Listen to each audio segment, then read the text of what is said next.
Maximum Threshold Radio Show is live, episode 324. Oh, hot damn. Automatic defense procedures initiated. What we've got here is maximum voltage, maximum power, maximum carnage. This is Maximum Threshold. Call the show at 440-709-4977. Maximum Threshold. And here's your hosts, Dom. He's unstable, or possibly worse. And He's actually quite smart. He just makes errors of judgment along the way.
What's going on out there? Yo, yo, yo. We're live here. Once again, another fun-filled edition of the Maximum Threshold Radio Show. Baby, rollin', rollin', rollin'. Come on, baby, rollin'. It's a new band for you. Band's Man, called my colon swollen. Band's called Crossplane. They're out of Germany. Thought I heard something about throwing a Jew in the oven. They're a new band that's they got hooked up with this past week. Pretty cool guys there. So then we got a cool show lined up for you tonight, as we always do, as we have been for the last 7.5 years. Got some cool new sound effects on board here tonight. My farts smell like French fries. There, see? We got some new ones on there for you. Was that from the Anvil show? No. My farts smell like French fries. When was that? Last week's show. Really? Yeah. I don't remember saying that. That your farts smell like French fries? No, I don't. And you said I haven't eaten French fries in weeks, or a week or so. Yeah, we got some cool new music lined up for you, as well as, like I said, we got some cool interviews tonight. We have the interview tonight with, we got a couple pre-recorded. We got one faster, I was about to say Faster Pussycat, because I got them on the board. No, we got an interview with Sister Sin that Dave caught up with them this Are there past any week. Pacific questions? I have no idea. I haven't even listened to it. No idea. I have no idea how long it is either. Let's see here. We got an interview with. See how I got it labeled? Look. It's giving his birth name. So it's a Sister Sin interview. Then we got the Jonathan Carpenter interview. We're gonna play those. I know that one's not Jonathan there. Carpenter. He is the frontman for the band, The Contortionist. It's a prog band. Pretty heavy stuff. It's pretty good too. And who did that interview? Rad Chad. Chad Reynolds. That's right. It's pretty cool that we get somebody like him out there on the West Coast because there's a lot of cool bands that we miss over here that go over there, and he's able to capture them. Plus, we keep our PR people happy too because, an artist like us, I like to call ourselves artists because what we do is it's art. I like to create Rorschachs in That's my right. underpants. Mm-hmm. I'm an artiste. Speaking of that, you know what I did today? A couple hours ago, I went and saw Monster Trucks, Monster Jam, and I had Do tell. I had some nachos. I'll tell you the exciting part. I had some nachos and then a lot of jalapenos, and let's just say, You mean jalapenos? yeah, jalapenos. And after the jalapenos, and I got home, guess what started on fire? You had the brown ring of death? I did, and I had to take a shower, and I had to put a nice cold rag on my little brown ring. I had to sit on an ice cube. Oh, my. Yeah, but those jalapenos are pretty damn good. They were pickled. I'm not down with the jalapenos. Yeah. I don't like hot stuff, but certain I don't hot either, stuff, but like I'll eat the hot salsa from Chipotle. Yeah, that's my good eyes stuff. will be watering, and I know I'm gonna lose some skin off my grundle, but I can't stop. Those are some fancy new headphones you're wearing Thank you. today. You got the same ones. Well, I didn't realize how good they make you. Yeah, look. thank you. When did you get these? I got them in the mail day before yesterday. From where? It was on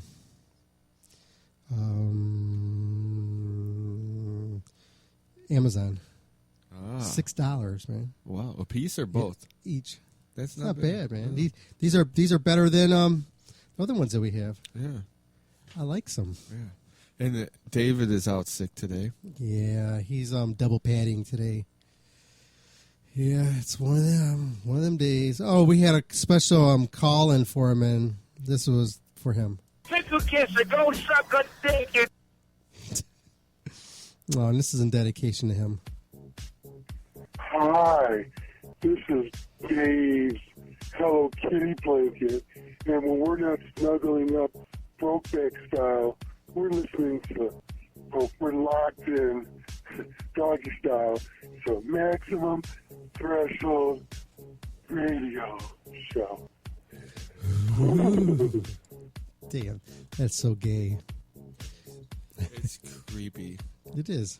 I'm in Dave's chair today. It smells like Ham and Padassi. and despair. Not that the one I sit in doesn't. Yeah. So, who was your favorite monster truck? Did you Spider-Man. Spider? I heard Scooby Doo was making his. He wasn't there. I thought There's only like 5. they were trucks. advertising that he was making his debut. Scooby-Doo. Yeah. Oh, they had the Son of Digger was there. Well, I'm glad I didn't go because I would have been upset. I just got distracted by that chocolate over there. Oh, yeah. Sure.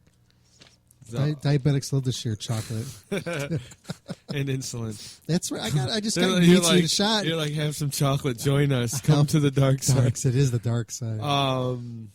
If I was a diabetic, I'd die because I'm afraid of needles. Oh, come on. They're like this big. Yeah, They're but like still. like not even a half inch long. They're small. Um, You can handle it if I can handle it.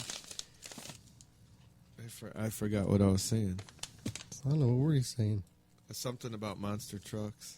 You know what? Check this out. So I went to send a message over to one of my friends on Facebook here to see if she wanted to come on the show here for a few. And I sent the message, and it said, unable to send message. I'm like, why? I want to know why. Was I blocked? Or does Facebook have it out for me? I think Facebook has it out to me because I have so many friends. They're jealous. They are. I mean, I think they need to take down that thing at 5,000 friends because I really, really hate having to have a fan page. I don't deserve a fan page. Oh, you do. But now I'll be impressed if I get like the same numbers of fans on my Facebook page. That's if you go to facebook.com/Dom Marini, add me, like me over there. Oh, I got a couple people in the works coming on the show. Tanya Roberts, I'm working on her coming on the show. I love Tanya Roberts. Tanya, because you know what? I was on this mission. I was trying to line up the original cast members of Beastmaster. Oh, that would be awesome. That's I'm working on. And so Tanya was the only one to get back with me so far. Yeah. So we just gotta wait. Yeah, took the words out of Yeah, me. I saw show friend Marco Mendoza. Oh, did you? Where at? On Palladia. Who was he with? Whitesnake, or was it Whitesnake show? No, it was Download, and he was Thin Lizzy? Thin Lizzy, yeah. Oh, Marco's a good guy, man. Yeah. I remember when he was in town with Thin Lizzy, we tried to catch up with him, do the interview, and everything was getting all screwed up. And then they were like, after the show, he called me up. While we're still in the place, the venue, he's like, hey, man, we're at the hotel. You want to come over and hang out with us? And we'll do the interview. Did you go? No, because I had to go to work in the morning. Oh, I didn't want to blow. Well, come on. Who's the biggest guy in Thin Lizzy? Okay. Steve Gorman. Steve, okay. Oh, I would have stayed out late just hanging out with Steve, huh? Or Damon Johnson. That would have been cool. Who's that? He's the guitarist. He's also an Alice Cooper too. Other guitarist. The guitar player that they had on the thing I saw is also in Guns N' Roses. DJ Ashba? No, Robert Fortis. Oh, Fortis. I know they had him in Thin Lizzy too. That's weird. Aren't they the Dirt Star Riders or? Oh yeah, I got you. Yeah, the new thing that they got going on. Yeah, we'll see. We'll get them on it because he's actually Marco's a cool guy. He'll come on the show and do it. Ooh, I'm gonna try some of this dark chocolate. It's 60% cacao. That's it. Cacao. I'm 80% cock out. Some reason these headphones sounds like they're missing something, doesn't it? Yeah, it's David. We're missing David. Dave, man, are you whining? We know you don't listen to the show. You stay on the show all the time. Who, me? No, Dave. Do you subscribe to us on iTunes? No. Why? You got an iPhone. Okay, I will. It's so easy. I'm not till I get my Yacht Rock show. Oh. Speaking of that, you gotta get some Maximum Threshold t-shirts made up. Yes. How many? 300, 500? You got 5,000 fans, so we need about 10,000 because each person will be good for 2. That's right. We're taking orders. This is what I want to do. I want to make a contest. Somebody could design us a Maximum Threshold t-shirt. Send us over the logo. We'll give you a discount on a t-shirt. Or a free t-shirt if you pay for shipping. That's right. Via Michael. Because, if it's up to me, you ain't never going to get it. Actually, here, did you ever hear that story? I had these t-shirts that Sherry Moon Zombie sent me. And they were for Total Skull, her t-shirt company that she has. And we had some contest winners that actually won the t-shirts.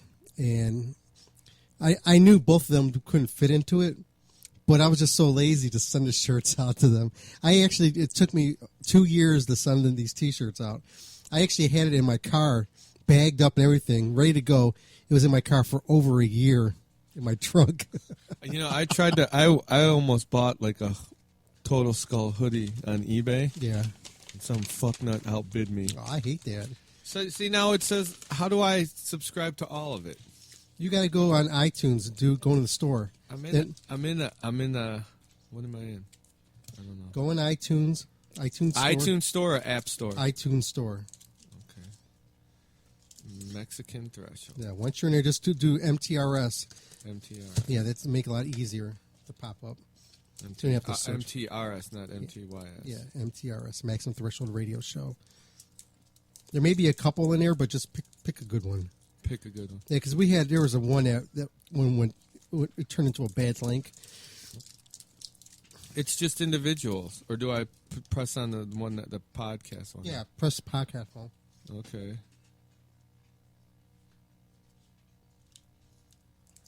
All right. I'm doing it. I'm doing it and doing it and doing it well. So what we're going to do, we have a theme for tonight's show. How bad Dave's pussy bleeds tonight. All songs that we're going to play tonight deal with Dave's vagina. Oh, Dave hooked me up Sunday. It doesn't matter. He's not here. When you're not here, it's open season on your ass. Mm-hmm. So we're going to start off with this. His favorite song. The name's Flois, bitch, and I'm an old fucking rapper. Me and 30 feet, we tear it up in Tampa. We got a 3-prong glass of Gangsta gangsta Malou. Cause we be gangsta hags, and that's what Gangsta gangsta hags hags do. do. Boom, shaka laka. Ain't that what they say? I got a clock With your name on it every day. Discount at McDonald's. I like me a McChicken. There's a hole in my box that You could stick your dick in. I'm a bingo queen, don't you ever forget. I Like B-I-N. when I go spit. Hairy and black, I like 'em big like King Kong. Pull my diaper to the side and just Stick it, stick it, stick it. Snoop Lion. Sprinkle up, wrinkle. When are we getting Flois on here for an interview? I get hold of it. I think Kevin, Stewart. Because I don't have teeth. Just a pound of beef. She's a great French kisser because she got no teeth. Pound of beef. So check this out. The biker babe versus the zombie babies from hell. Mm-hmm. They're almost at the halfway mark already raising their money. They're over $3,000, or I think they're at $4,000 already. They're only 4 days in. They're going to make this. They're going to make it. And they said it's already going to be shooting out on video on demand on cable. Ooh. So we're going to, me and Michael, we're going to be pushing to have our names in the credits and also be for an IMDb thing. How's that? I always go on IMDb. Oh, I want to do it so we have our own names on there. Snoop Lion. Because you know Dave. You know how Dave is. You ever hear? Well, I know you've heard him like when he's around people and he tries to impress them. Oh, he's got his credits on IMDb. Yeah, they mean blah, blah, blah. So we're going to do it. We're going to pass him up. Dave tried to say he was in a movie, but I know he did some stuff on the sides. Was it Melonheads or something? Was he taking a pound of beef? I think he was. He's moving his diaper to the side. So I got this band here. I'm not sure if you guys are familiar with. They're called Chakra. Are you familiar with Chakra there, Michael? Yes. Are you really? I'm very in tune with my third chakra. This is actually a pretty cool band. This is Chakra, man. Chakra Zulu. Chakra. Chakra time. Chakra. We're going to take a little break. Check this, guys. This is Save You From Yourself. All these songs are dedicated to Dave. We'll be back after this.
you go. That was Chakra with Save You From Yourself. I like that. That was some pretty cool stuff, man. That was cool. I'd like to hear the rest of their stuff. You got a flash drive?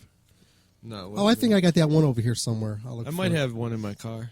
I'll pop if you want. I'll you know what I got? Wait, I know what you got. Sprinkle of wrinkle. But I want 10 inches of fully functional rock hard candy. Who doesn't? That's right.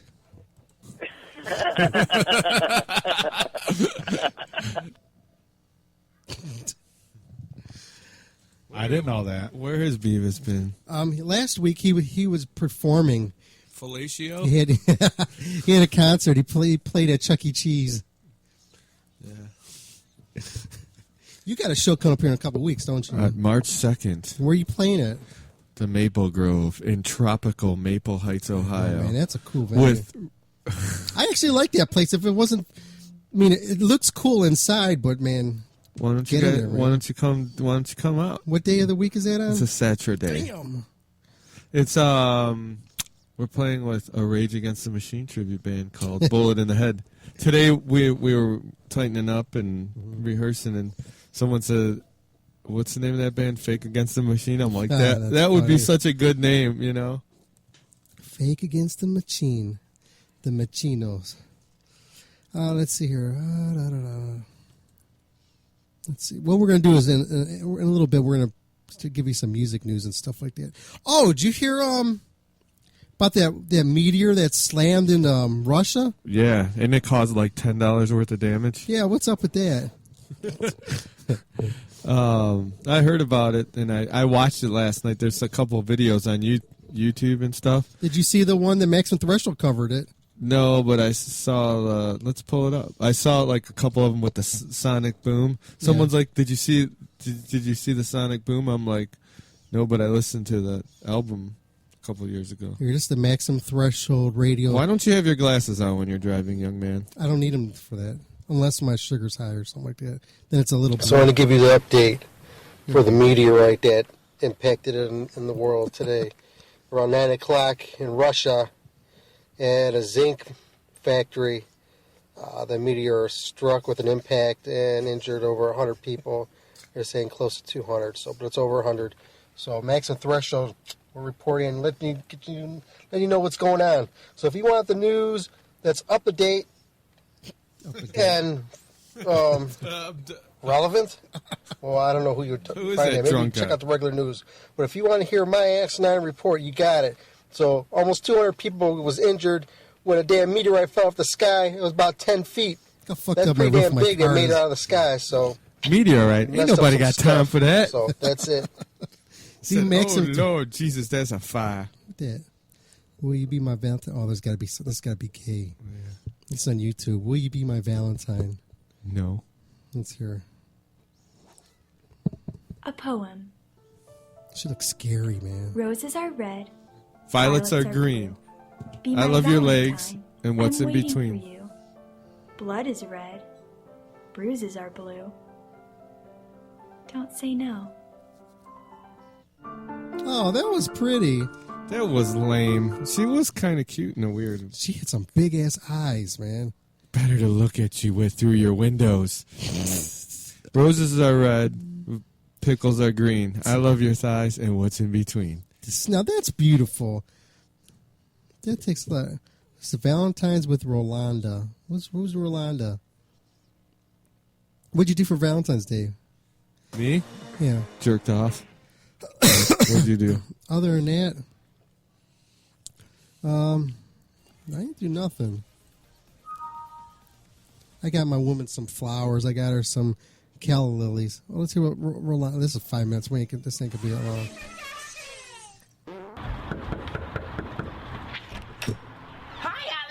I was wondering if you want to be in my Valentine's video. Yeah. Really? No? I could be in your video. Ew, no!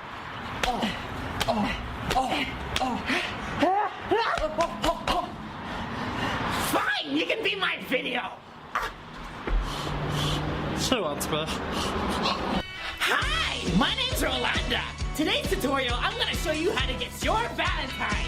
All right, before this tutorial starts, your handsome Valentine will offer you a rose. Oh, I got this for you. Oh, thank you. What you want to do is take it and show him how much you like flowers to encourage his good behavior.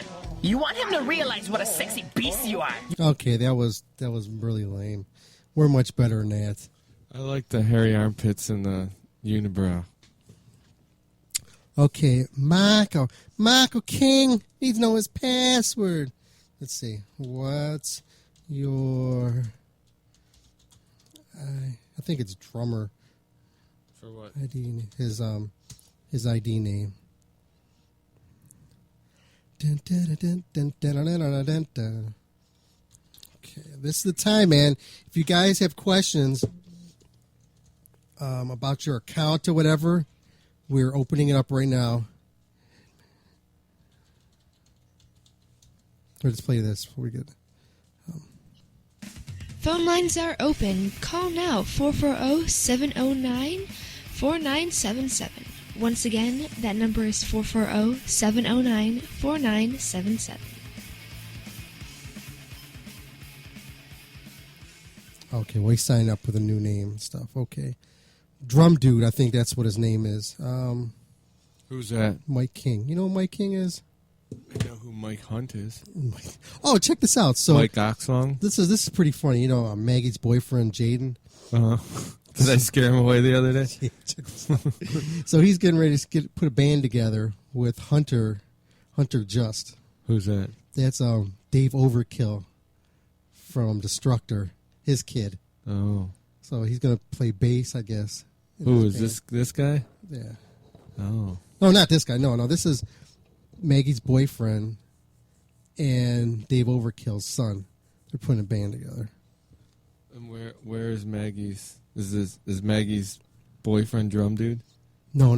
This is Mike King. Mike King. I've known him since we were kids, like high school stuff. Oh. Gay hijinks? No, this guy's had. He's too serious for that. Just you and Dave. No, Dave. You know what? Check this out.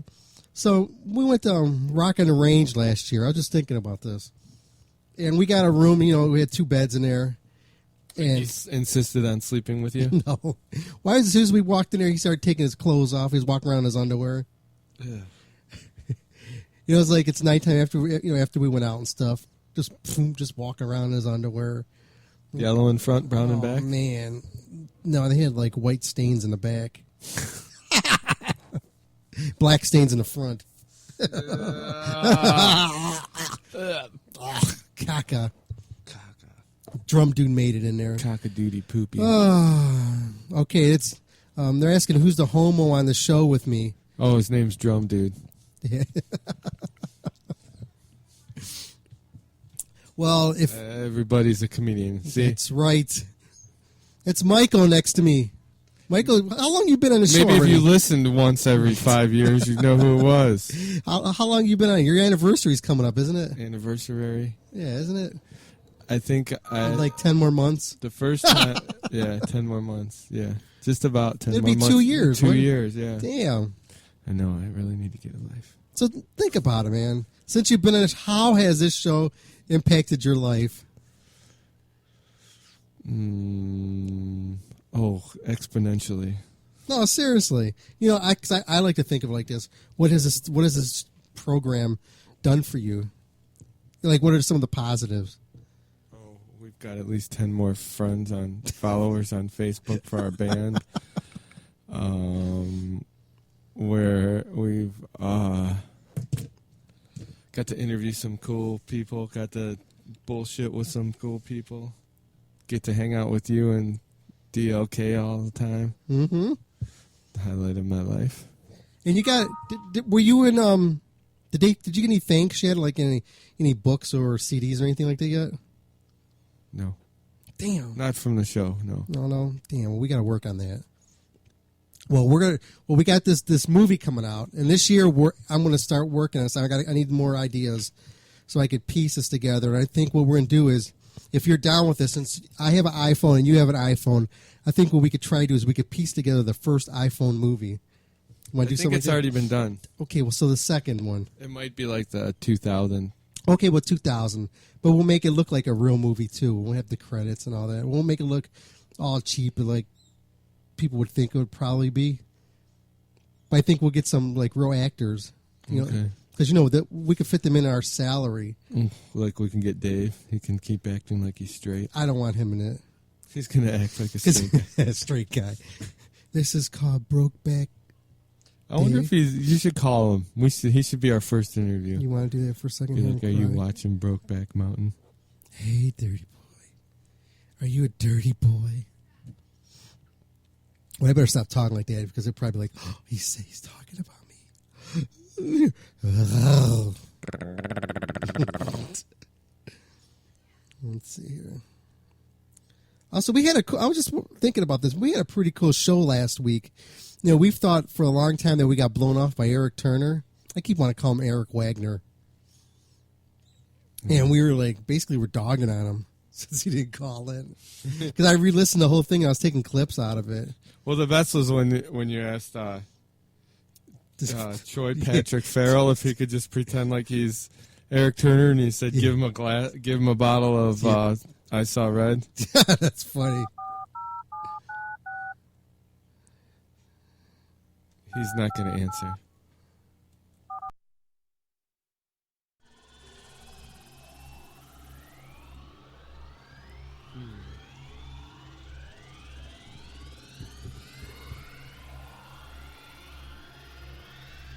We weren't recording there for a little bit. I don't know how long. All this radio gold. I know. I'm glad I can edit it out. You don't know who this is yet? Not yet. Okay, you can look over here. I put some on the screen.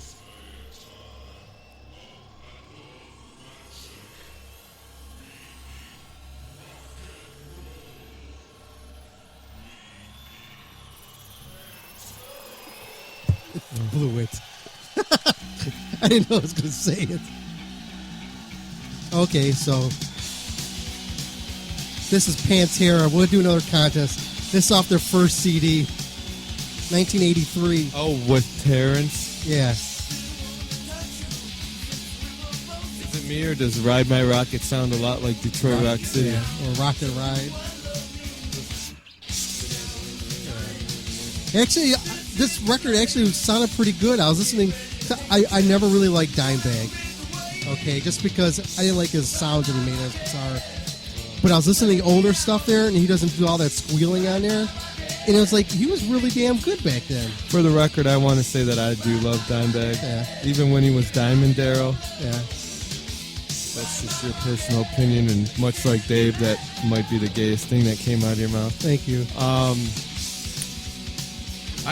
Did you ever see Lord Tracy, the band that this guy was the singer in? No, I heard of them.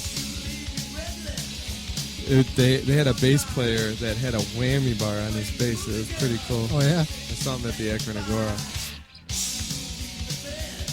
So, I never got turned. There was two bands that I stayed away from because there was so much hype to them, and I didn't want to buy into it. The first one was Pantera, and the other one was Nirvana.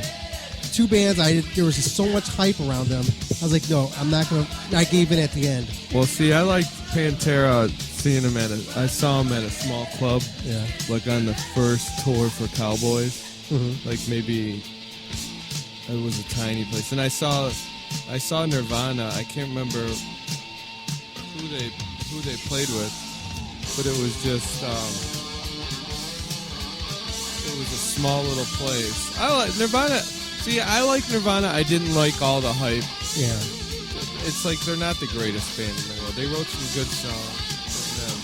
I thought the singing sucked. I thought he played he was a shitty guitarist. It wasn't bad. I think he plays like me. He played down. Like he was a much better musician than he was playing. Yeah. You know?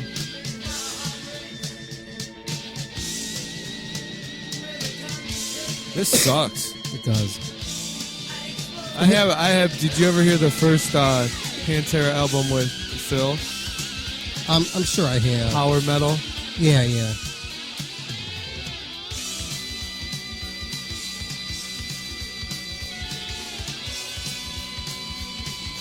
How young are you in that picture? That there is actually, damn, come think of it. That's probably 8 years ago. I don't see any gray in that beard. Oh, I used to dye it a lot. I used to dye my shit. Just for men? Yep. I need some just for dogs. My dog's getting a little white around his eyes. Oh, it's all downhill once it starts getting gray. Can we play something good? Oh yeah, I'm getting ready to shut this off. Well, it's over in So 30 I was in a bad mood, so I listened to like almost every Slayer album. Did you? That I had, except for Undisputed Attitude. Oh yeah, that one. Because I like Gemini. Yeah. But I listened to, I think I even listened to South of Heaven twice. That's my favorite one. But I listened to everything. I don't have like Hell Awaits. What's after that? Season of the Abyss, is it? No, Seasons in the Abyss is after South of Heaven. Oh. This is a cool band. This is Rent Veil. Rent. R-E-N-T Veil. I got hooked up with these guys on Twitter. Oh, Tim, man. I just want to give a shout out to him. I was like, they sent me a couple clips. I'm like, man, I'll try to get to it. I need to get you involved on a Twitter page, man, because we get in the MT site because we get so much music and stuff. I try and listen to it. I can't. I feel like an A&R dude, man. You gotta listen to stuff for like 10 seconds and move on. They need to send us drugs and money. They need to grease our palms. And batteries.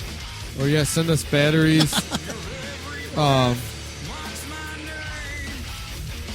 Gift cards for groceries. Walmart gift cards work. Yeah. Cash is king, baby.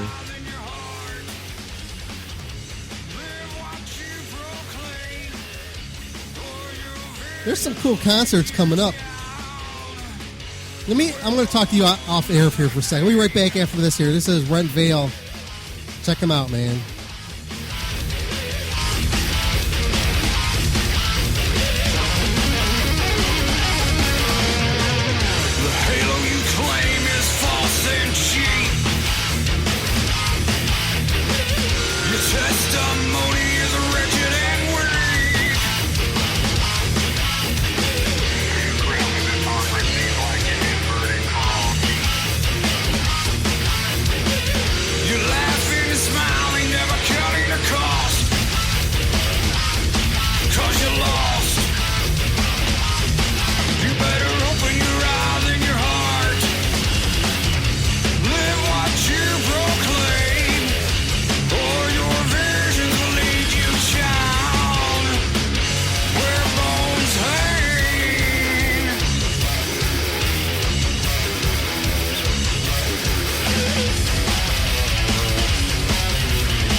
Any X-Men fans in here?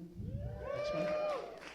X-Men's cool. X-Men's very cool because X-Men, if you know anything about the history, Stan Lee, created the X-Men in the 60s, and it is a really poignant metaphor for accepting people and people fighting against things that they don't understand. You know what I mean? And it's really, really interesting. But it got horrifying for me when I realized that if we lived in that world where people had superpowers and shit, I'd so be on the side of taking away their rights. All right? You understand? I'm the guy going, no, No. That guy has motherfucking lasers that shoot at his goddamn eyeballs, okay? String him up. I don't want to explain that to my kids. I don't have anything to do with that. I think I could be okay with it if there were any mutants or superheroes that had powers that didn't involve combat. You know, powers that didn't involve them becoming invincible superheroes. You know, like a guy who can do your taxes 3 times faster than the normal man. But generally, that doesn't add up for a lot of sales in the comic book world. And leads, by the way, to the worst code names in the free world. It's the Brotherhood of Evil Mutants. Brotherhood of Evil Mutants. Oh, yeah, okay. Yes, we are the Brotherhood of Evil Mutants. We have new recruits that will make you tremble in your boots. That's one of my other superpowers, rhyming randomly. I don't know what the fuck that was about.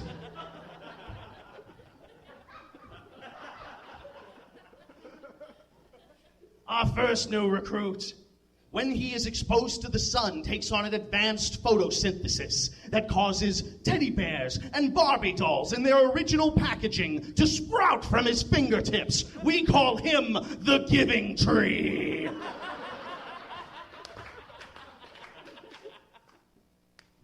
But there's more! A former high school teacher who can create the greatest egg salad sandwich known to man. We call him Final Exam.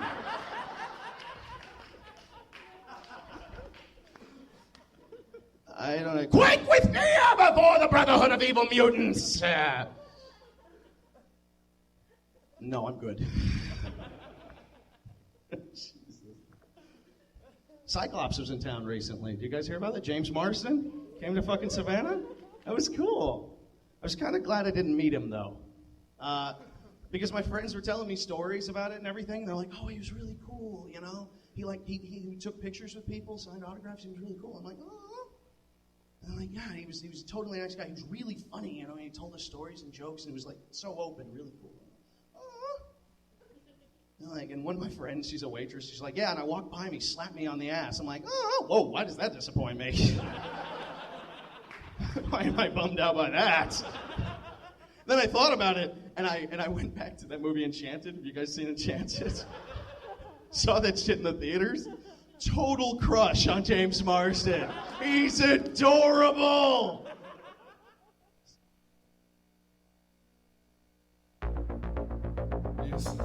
Yeah, we gotta knock them out. It's after the song, we'll get in the loop here, and yeah, I got some of these interviews. I just repeated what you said tonight.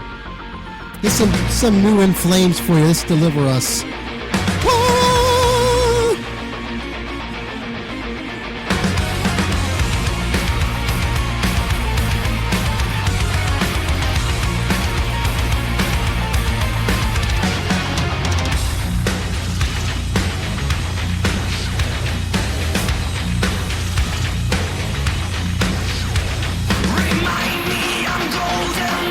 Just above the sun, I don't just spend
include the whole band in the interview too, because Yeah. all right, we were sitting here with, I'd like to say 3/4 of Sister Sin. We have the always beautiful, multi-talented vocalist Liv. Hi, Liv. Hi. We have on her right Strand. Right, and what do you do in the band? Bass player.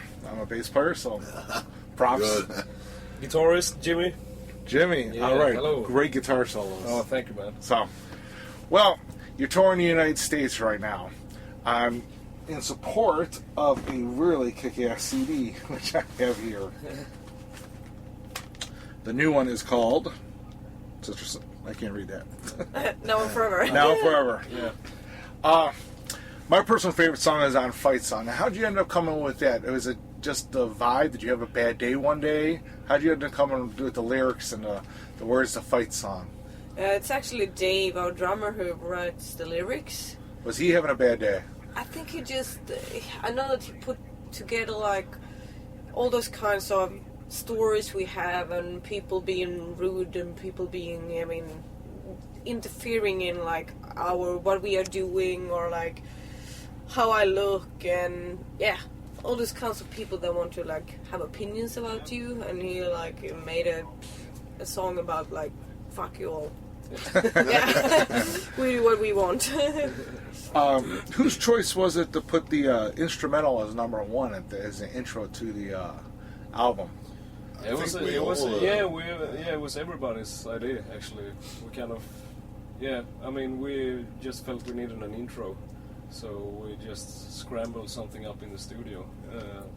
I wanted to sound like a Warner Bros. Big fucking movie. And, I was thinking of a movie. Yeah. I'm thinking, ooh.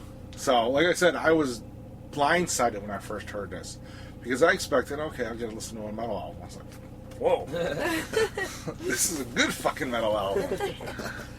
Okay, one of my next favorite songs on this one is "End of the Line," which is number 2 on the album. Yeah.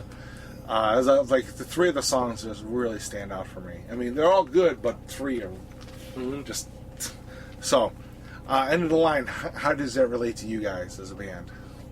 I think music-wise, it's. I mean, that's all the ingredients are there that are Sister Sin, and we have the melodies and the hard riffs and the pounding drums and the bass. So.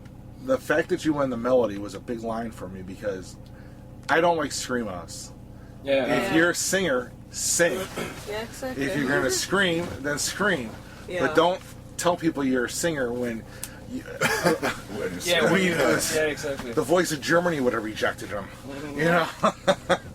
So, and that's what I really liked about you, is you'll put out a scream when you have to accent a point of a song. Yeah. But it is not the main line of it. Yeah. And the other song that really kicks me in the gut is "Hang 'Em High." I love that tune. Yeah. I really love that tune. So I'm going to go around and ask some questions. Okay, Liv, first of all, is your voice?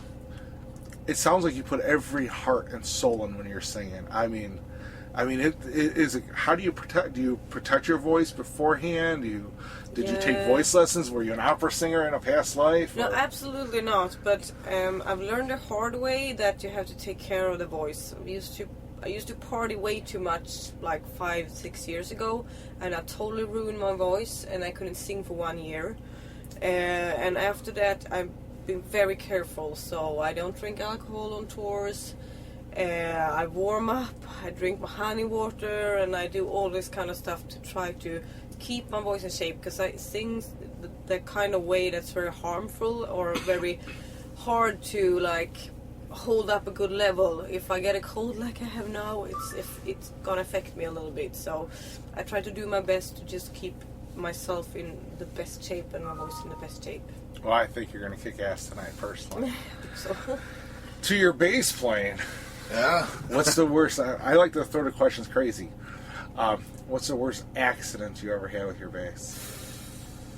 I don't know, actually.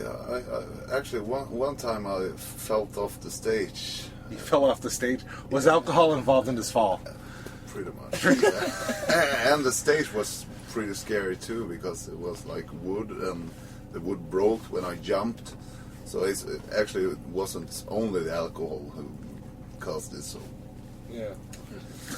So alcohol had very little as a stage made of wood. That was Got some good stages get made out of wood. That's awesome. Okay. And you, Mr. Guitar Player, yourself. Now, you sound like you've played a lot longer than your age is. In other words, your abilities and the melodies and the solos you do, you would think someone would be much older than what you are. You look like you're 25, 30. You know? not, you know, I'm just telling you, you know, your experience in the sounds of the guitars. Yeah. Now, were you a trained player? Were you a musician in other fields? Did you take lessons growing up? Did you just decide you wanted to meet girls and pick up the guitar?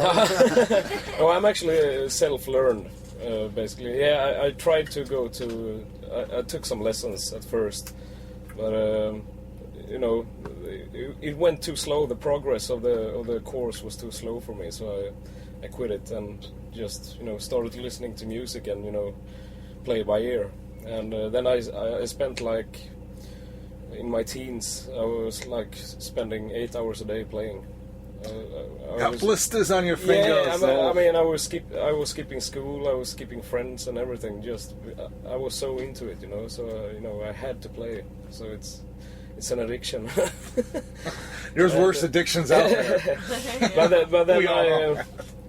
But then I, you know, I have my roots in. I played a lot of black and death metal when I was younger. And from Sweden, black and death metal from Sweden. Yeah. No, oh.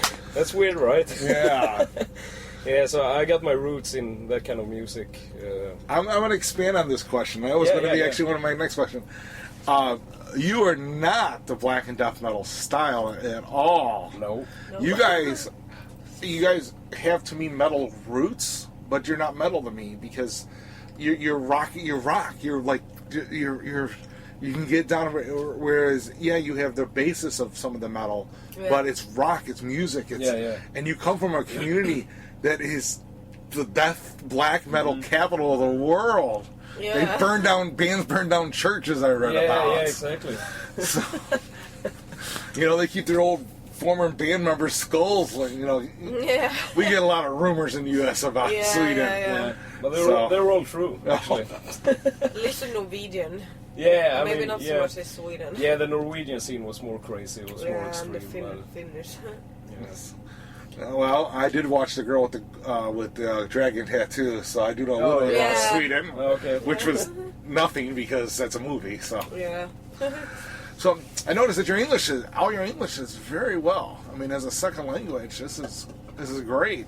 Yeah. As I've interviewed people from many countries, was it something you had to learn about because of to being in the music industry? Was something you learned in school? No, school. Yeah, in school we start to learn English at the age of 10. Really? So people in Sweden are good. My brother's wife's from Germany. She didn't learn English until she married my brother. They spoke French together. Yeah. Because I think Germany is kind of different. They're like, you know, they're dubbing, you know, the movies and everything. I mean, they're not like, I don't know. In Sweden, we always watch at the English movies with only the text lines. Yeah. So. Let's get on to that. Now, you said Dave writes a lot of the lyrics. Yeah. Okay, but do you write some of them too sometimes? No, or Dave. The reason I'm asking is when a band that's not from America or England or an English-speaking country, when you write, do you think I know you do the melodies then, correct? Because he can't pick the melodies because you're the singer. Well, they do the melodies together, and then we try it out with my voice and see if it's in the right range. And then you know. The question I'm asking is, when you think about a song, do you think about performing it in English first when you're creating a song? That's what I'm getting at. When you're creating a song, are you thinking of English or are you thinking of Swedish? English. Yeah, English. Yeah, absolutely. Yeah, I mean it's English. That's, you know, the main goal. I mean, we don't sing in Swedish. No. Never have and never will. Never will. You might want to throw one or two in once in a while. It worked for other people. Yeah, just for fun. But I don't like a think bonus hidden track or something. Yeah. Maybe the sound check. Yeah, maybe a sound check. Yeah, we're singing Swedish. Sticky Swedish. What's next for the band? What's going on? I mean, you got this tour with Doro. You're in support of your album. Are you going to be doing another tour in the summer as a headliner, or what's going on with Sister Sin? We actually have like 10 shows after this tour as a headliner here in the States. Oh, very cool. Yeah. So, and after that we go to UK and play some shows in Hammerfest, and then we go back to Scandinavia and play like weekend shows until the summer when we have festivals and stuff. Now, I'm going to get a little personal for now, so I apologize because I got 2 personal questions to ask. Okay. Now, some of my favorite bands, and I had the misconception growing up that these were big rock stars and rich and lived in these huge mansions. Okay? Yeah. And I had a cold slap of reality hit when I found out one of my favorite bands in the world still worked a day job. Yeah. So I learned that it's a reality that when they're not touring, a lot of artists will work a job, work something else, or doing why either they're recording an album or why they're getting ready. Do you guys still do that? Do you guys still? Yeah, we do. Yeah, I mean, we have to. I mean, Yes, everybody. It's Yeah, 2000 I and mean, yeah, exactly. So I'm gonna go around. What do you do in your off time from Sister Sin? I'm a personal trainer. I work at the gym. I'm fat, so if I ever go to Sweden, I know what I can do. Warehouse. Yeah, same for me. Driving forklifts. Yeah, you know. Very cool. My last semi-personal question, but it's more of a comedy one, is this. We all know rock stars get groupies. Yeah. Yeah, girls go, oh, I want to meet you, I want to meet you. Yeah. With having a female singer, on the other hand, do you get a lot of fat, ugly dudes that want... I love you, baby! Actually, I get girls too. It feels like I have like the same amount of girls that you guys do. Yeah. Yeah, I have crazy girls. Almost all the crazy groupies are girls for me. That's true. Yeah. Well, you never know. You know, if you are going to get stabbed by someone, it's probably going to be a girl. Yeah, probably. You know, dudes are more laid back. It's really hard to get laid on tour because right after the gig you have to pack this shit down, and right after that you're going to be pissed drunk and know who wants to talk to you anyway. Yeah, I mean, it's not that crazy that, you know... Going that back people to the think, bus. you know. No, I mean, you go it's to the bus and you go to sleep. Yeah, I mean, it's not like in the 80s Sign some or something. autographs and Yeah, exactly. You know. So now, since this part of it, like what's going on the radio, people can find your information where online. I know you have a Twitter account, Sister Sin Band, Sister Sin. What's your Twitter? Oh, that's a good question. I think it is. Isn't it just Sister Sin? What's your website? How's that? We'll start off with that. Sistersin.com. Sister Sin. Yeah, and Facebook also. So for everyone out there that want to go check out Sister Sin, go to sistersin.com, buy a record. Yeah. And some other merch, support the band. Or Facebook. Yeah. Facebook/Sister Sin. And then if any girl wants to send them pictures of their breasts to the band will take those too. Yeah. All right. Thank you very much.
Metalheads and headbangers, this is Doro Pesh, and you're listening to Maximum Threshold, so rock on, see you soon.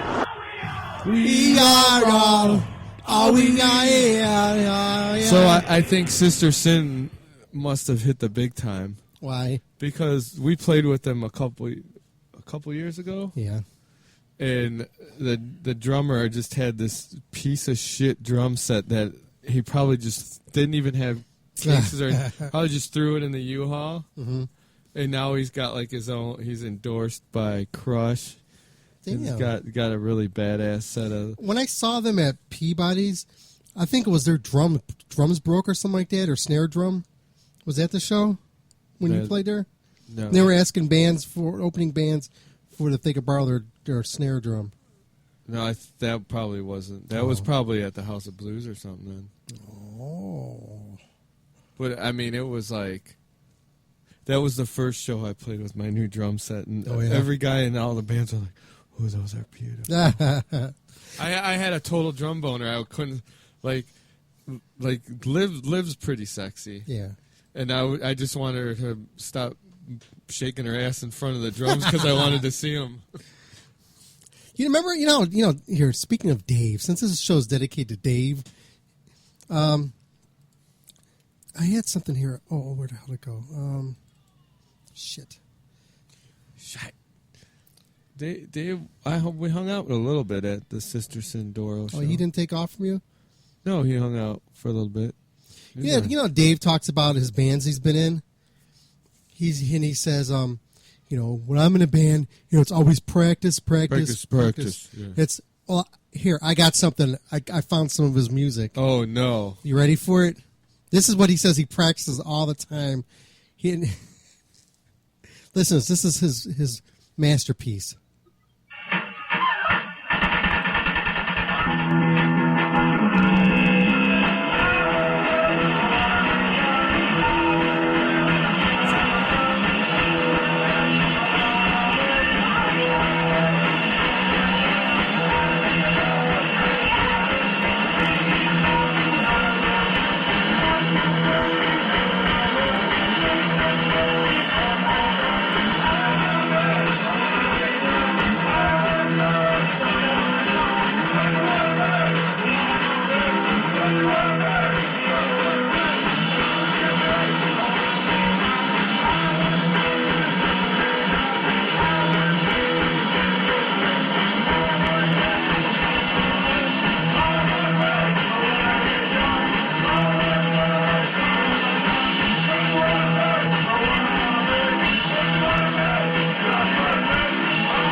Did a cow shit in here? That sounded like there was a little extra note there at the end. Yes, and that was Dave starring in the bass of his old band Leslie's and Loonies. Wow. Yeah, too bad he wasn't here so I could play it for him. But like we said, he's having a vaginal bleeding session right now. Discharge. Yeah. That's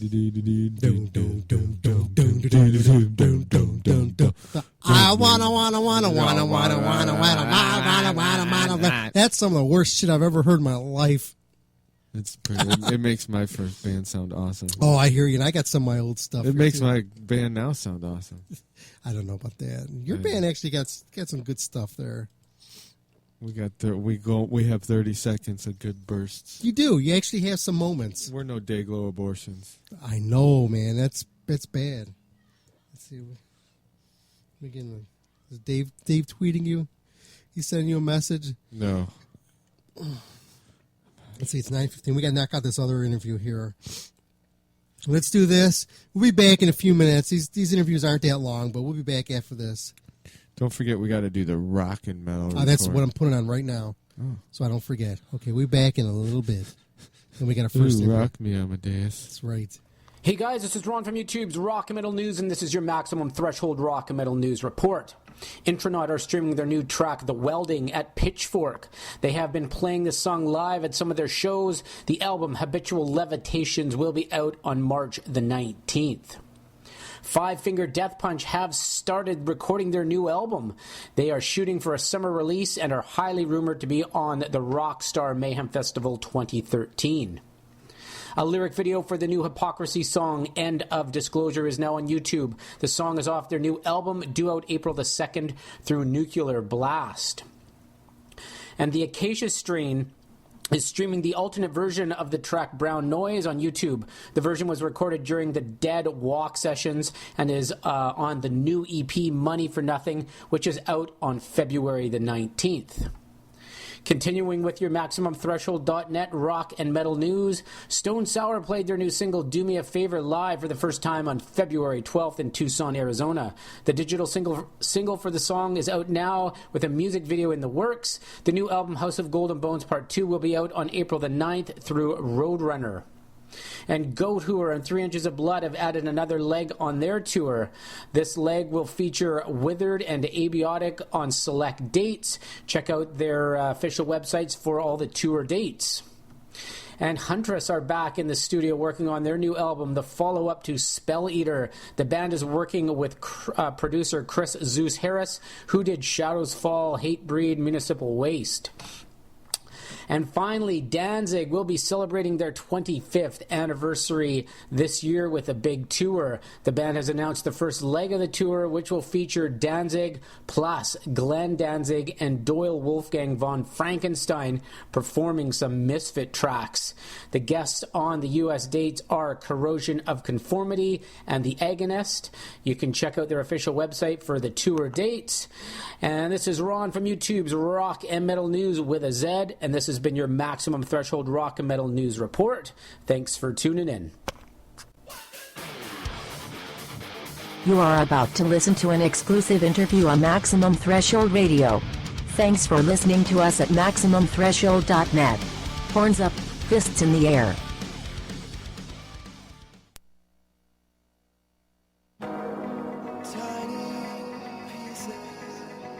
Hey Metal Maniacs, this is Rad Chat from Maximum Threshold. Right now joining me from the band, the contortionist is the lead and keyboard player, Jonathan Carpenter. How you doing, man? Thank you for joining me. Hey, no problem, man. Thank you. Hey, so this lineup is amazing. You got Hatebreed, right? Dying Fetus. And Shadows Fall. Shadows Fall, and a couple all local bands, and then of course UCAT. Yeah. I mean, tell me about it, man. I mean, this your first leg, or? Of this particular tour, we're in the first week still, started just about 6 days ago.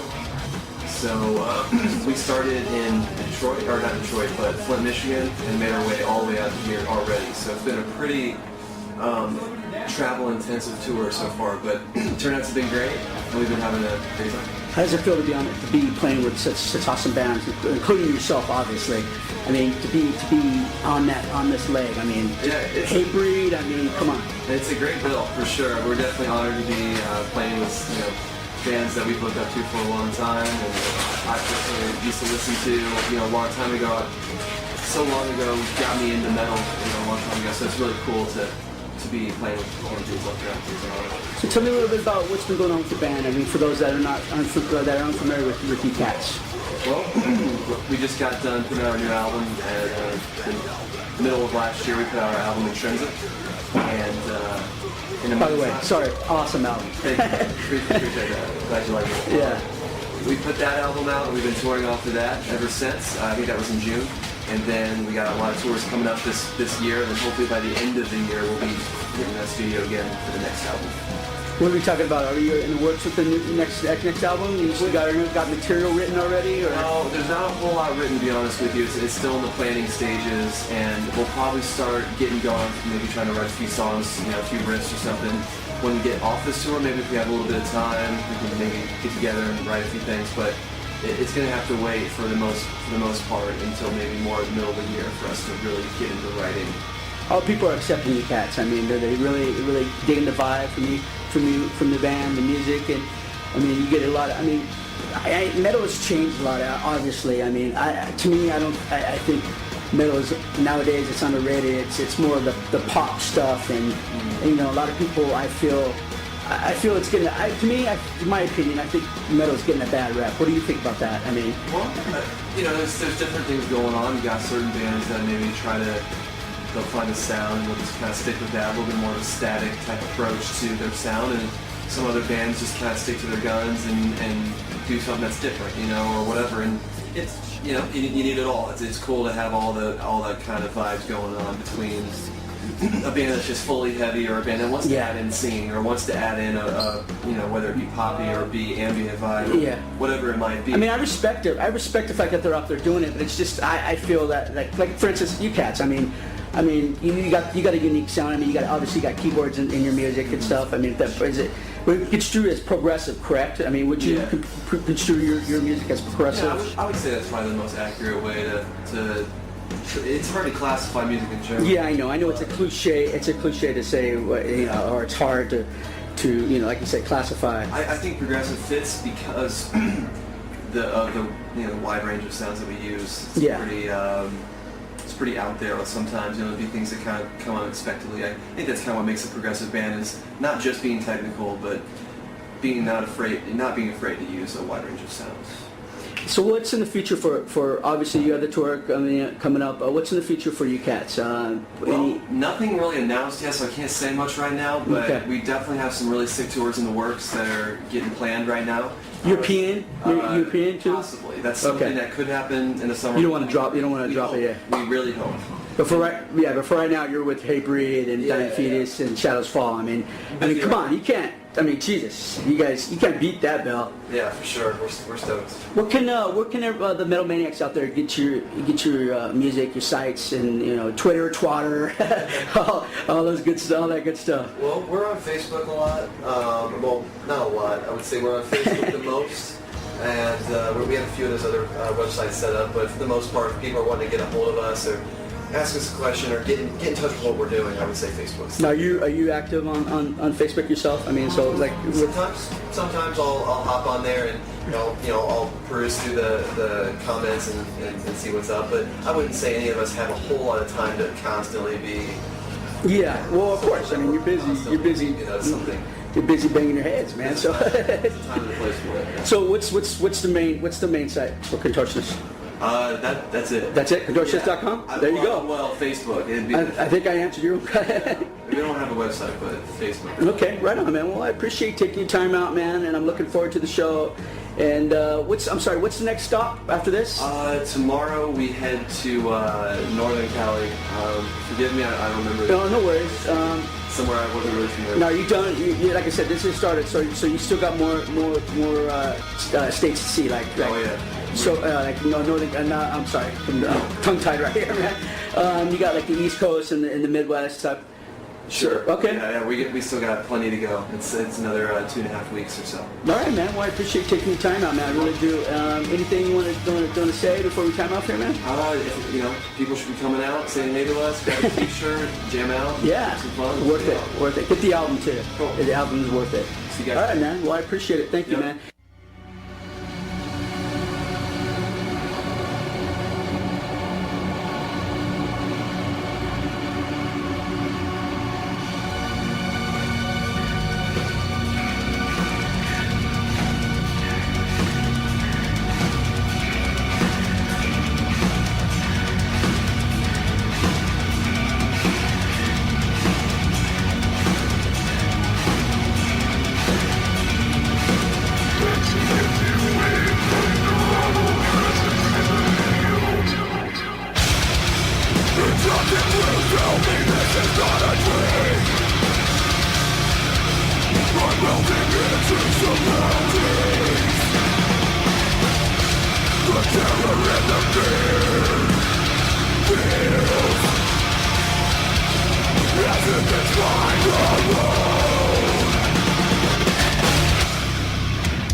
You have just listened to an exclusive interview on Maximum Threshold Radio. Thanks for listening, and please visit us at MaximumThreshold.net.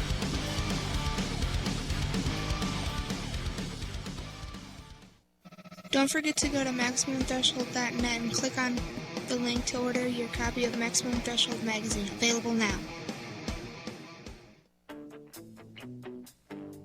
Missed the live show? Go to StitcherRadio.com and search Maximum Threshold and listen in today. That's Maximum Threshold and Stitcher Radio, a match made in heaven. Hey, this is Dominic, and whenever I'm strumming my guitar, I'm looking for that sensational sound. It only works the best with SIT strings. Once again, that is SIT strings. Check them out at sitstrings.com. And if you're a guitarist, you definitely want to get these on your axe, because they'll never, ever let you down. Looking for reliable and affordable Shoutcast audio or video hosting? JWN Media offers complete Shoutcast hosting solutions for business or personal use. All plans come with full listener stats, custom web scripts for implementing your service into your existing website, full server control, super fast network, and huge bandwidth limits, a 99.5% uptime guarantee, and friendly, knowledgeable support personnel dedicated to making your hosting experience fun and easy. With plans starting at only $3 a month, you have no excuse not to get a server of your own. Plus, with the option to add auto DJ and on-demand services, you can be confident your station will be all it can be. Custom plans are also available at their website. Simply visit jwnmedia.com and click the Shoutcast hosting link to get started right now. Phone lines are open. Call now, 440-709-4977. Once again, that number is 440-709-4977. Hey, this is Joe Perry with the Joe Perry Project. You're listening to Maximum Threshold. Keep on rocking, man. And now we're back at the Gen X Tattoo Studios here in Greater Cleveland. Blah. Yes. Yo, yo, yo. We are back. We are black. That's right. I want to give a movie review real quick. Do you? Okay. All right. I got one, too. I was watching the other day on Netflix, streaming, of course. I pilfered a password. I'm not going to lie. I'm not paying for it. I guess so. I got some cool apps. What I'm paying for it. I got some cool apps. I got to show you on my phone. You can put it on yours. You want to watch some movies. Okay, so I was watching, what the hell's the name of it now? Monster Shark. The Raven. The Raven? It was pretty bad. What the hell was The Raven about? The Ravens? No, it was Football about players? Edgar Allan Poe. Nevermore. The premise was good, but I couldn't stay awake in it. Even with Alice Eve from She's Out of My League. Oh. She's a hot piece of ass. Oh, wait, stop 1 second. We forgot to do this. I'm not starting over. I know, not starting over. But it was pretty lame. Okay. And it was big budget, so let's hear your review. Budget. Monster Shark. I'm in. Okay, this is filmed in like 1981. Okay? Extremely bad actors. I'm hooked. A horrible script. I don't think I ever saw the shark either, but there was a lot of like people with lost limbs. And there was this sound. This guy was on this yacht and he heard coming over on his radar on his yacht. He goes, "Something's not right. Something is not right." And meanwhile, back on land, this chick, she was working like at a Sea World or some shit like that, and she had these dolphins. These dolphins start going crazy. Just swimming around circles. Just, "What's wrong? I know there's something wrong. Please tell me what's going on. It can't be. Something horrible's going on." What's the name of this? Monster Shark. I'm punching it in to watch it. Monster Shark. That's, I don't know if that's on Netflix. Oh. You know what they added in What's honor that? of St. Valentine's Day? What's that? They put the Valentine's Day Massacre. Did My Bloody Valentine, but not that new crappy one from a few years ago. Yeah. The one from like the early '80s. Mhm. I can't wait to watch it. You got to get a Roku, man. The world will open up to you of really bad movies. I'm telling you. I got a good dozen movie stations that all they have is like old drive-in movies that you would see back, real old bad horror flicks and stuff like that. It's really cool. That's how I found Alice in Murderland. So speaking of old movies, I'm on the fence. I need you to push me one way or the other. Barbed wire? I've been eyeing up this Blackula shirt for a while on eBay. Should I buy it? Yeah. Okay, I'll buy You it. got to wear that out when you play. That's good. That's good concert gear. Blackula. That's because I can't find a black voodoo doll or black devil doll. We gotta get that movie. I gotta get a hold of the guy who does the voice of that. Come here and get this puppet dick. Because I know that we gotta talk them into making a new movie, and so we can get into credits.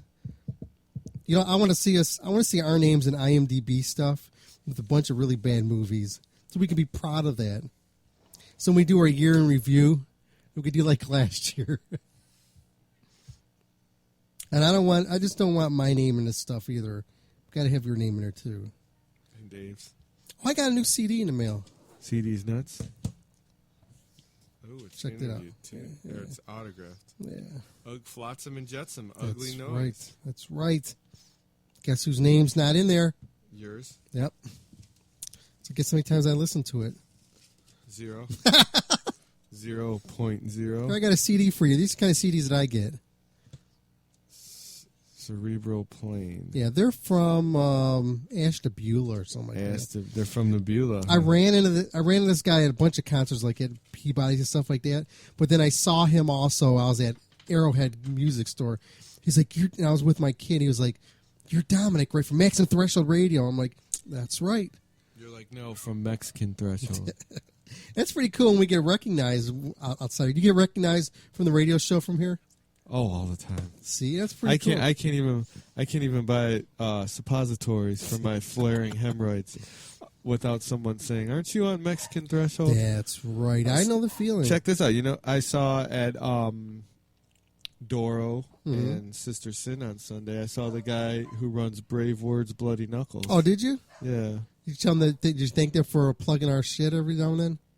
Oh shit! I didn't think about that. Oh yeah, because they put our stuff on our website. I was just telling them how awesome those metal festivals he did were. Yeah, they need to do that. They need to have like Maximum Threshold needs to be part of that stuff when they do stuff like that again.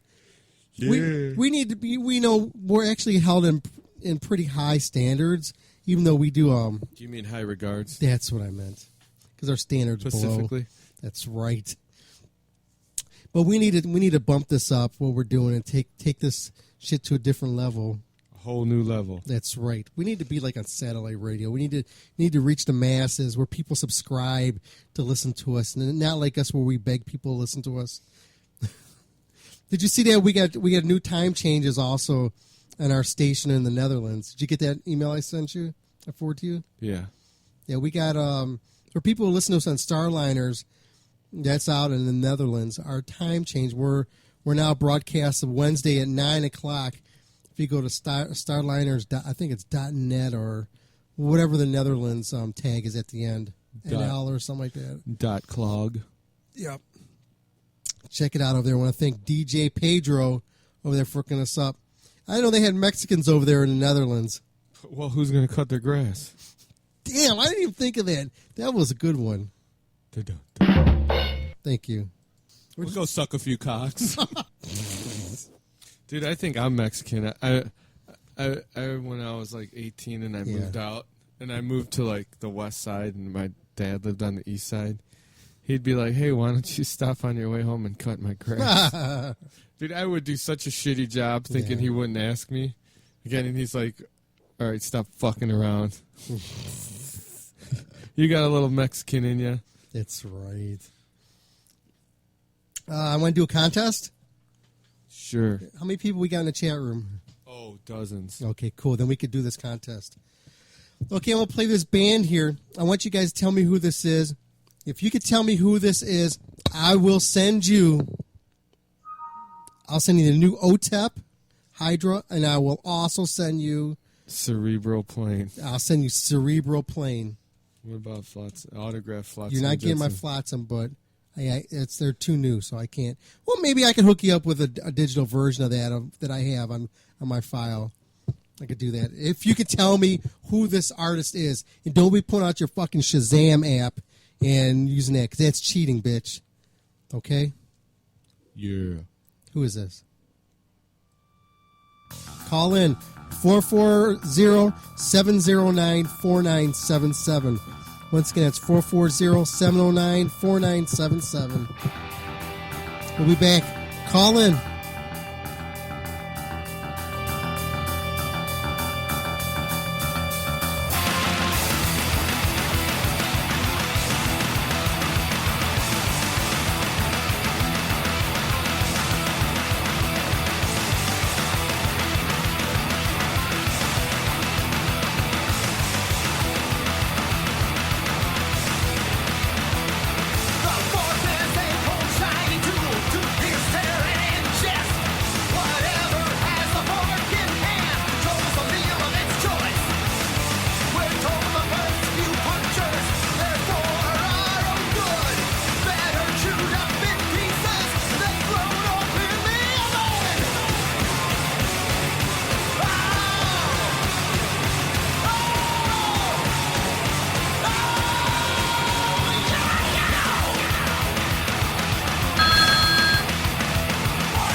There we go. Max and Threshold, you're on the air. Hello? Hello? Yeah, this is Mandy. Hey, Mandy. What's going on? Oh, wow, this really sounds like crap. How about now? Is that better? Yes, that's a lot better. What did you do? Oh, I had music playing on the background there. Plus, I just found out my recorder wasn't even recording. I don't know how long it was going on like that. Oh, my God. So you're pulling a Mandy. It's on now. It's working now. You're missing that radio gold again. How you feeling? Uh-oh, something happened again.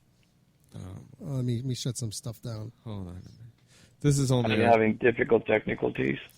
We haven't. It's only his 320th show. 324. Well, it takes a while to get good at it. I don't know how many more you need to do.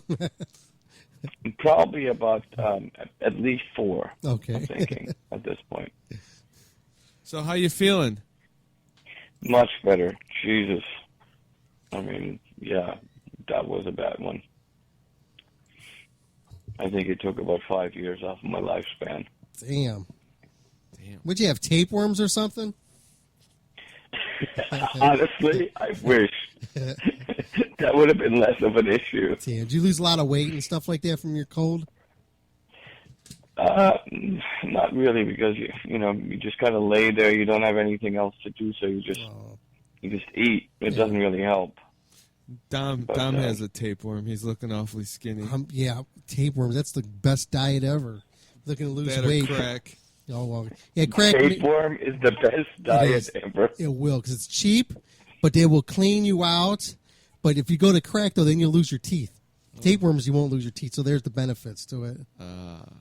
We did a little research on that. I'm just afraid to know how you even found this out. Oh, yeah, you got to look at alternatives. I used to work for GNC, and I guess I was a spokesman for one of the leading movements in weight loss. Bowel movement.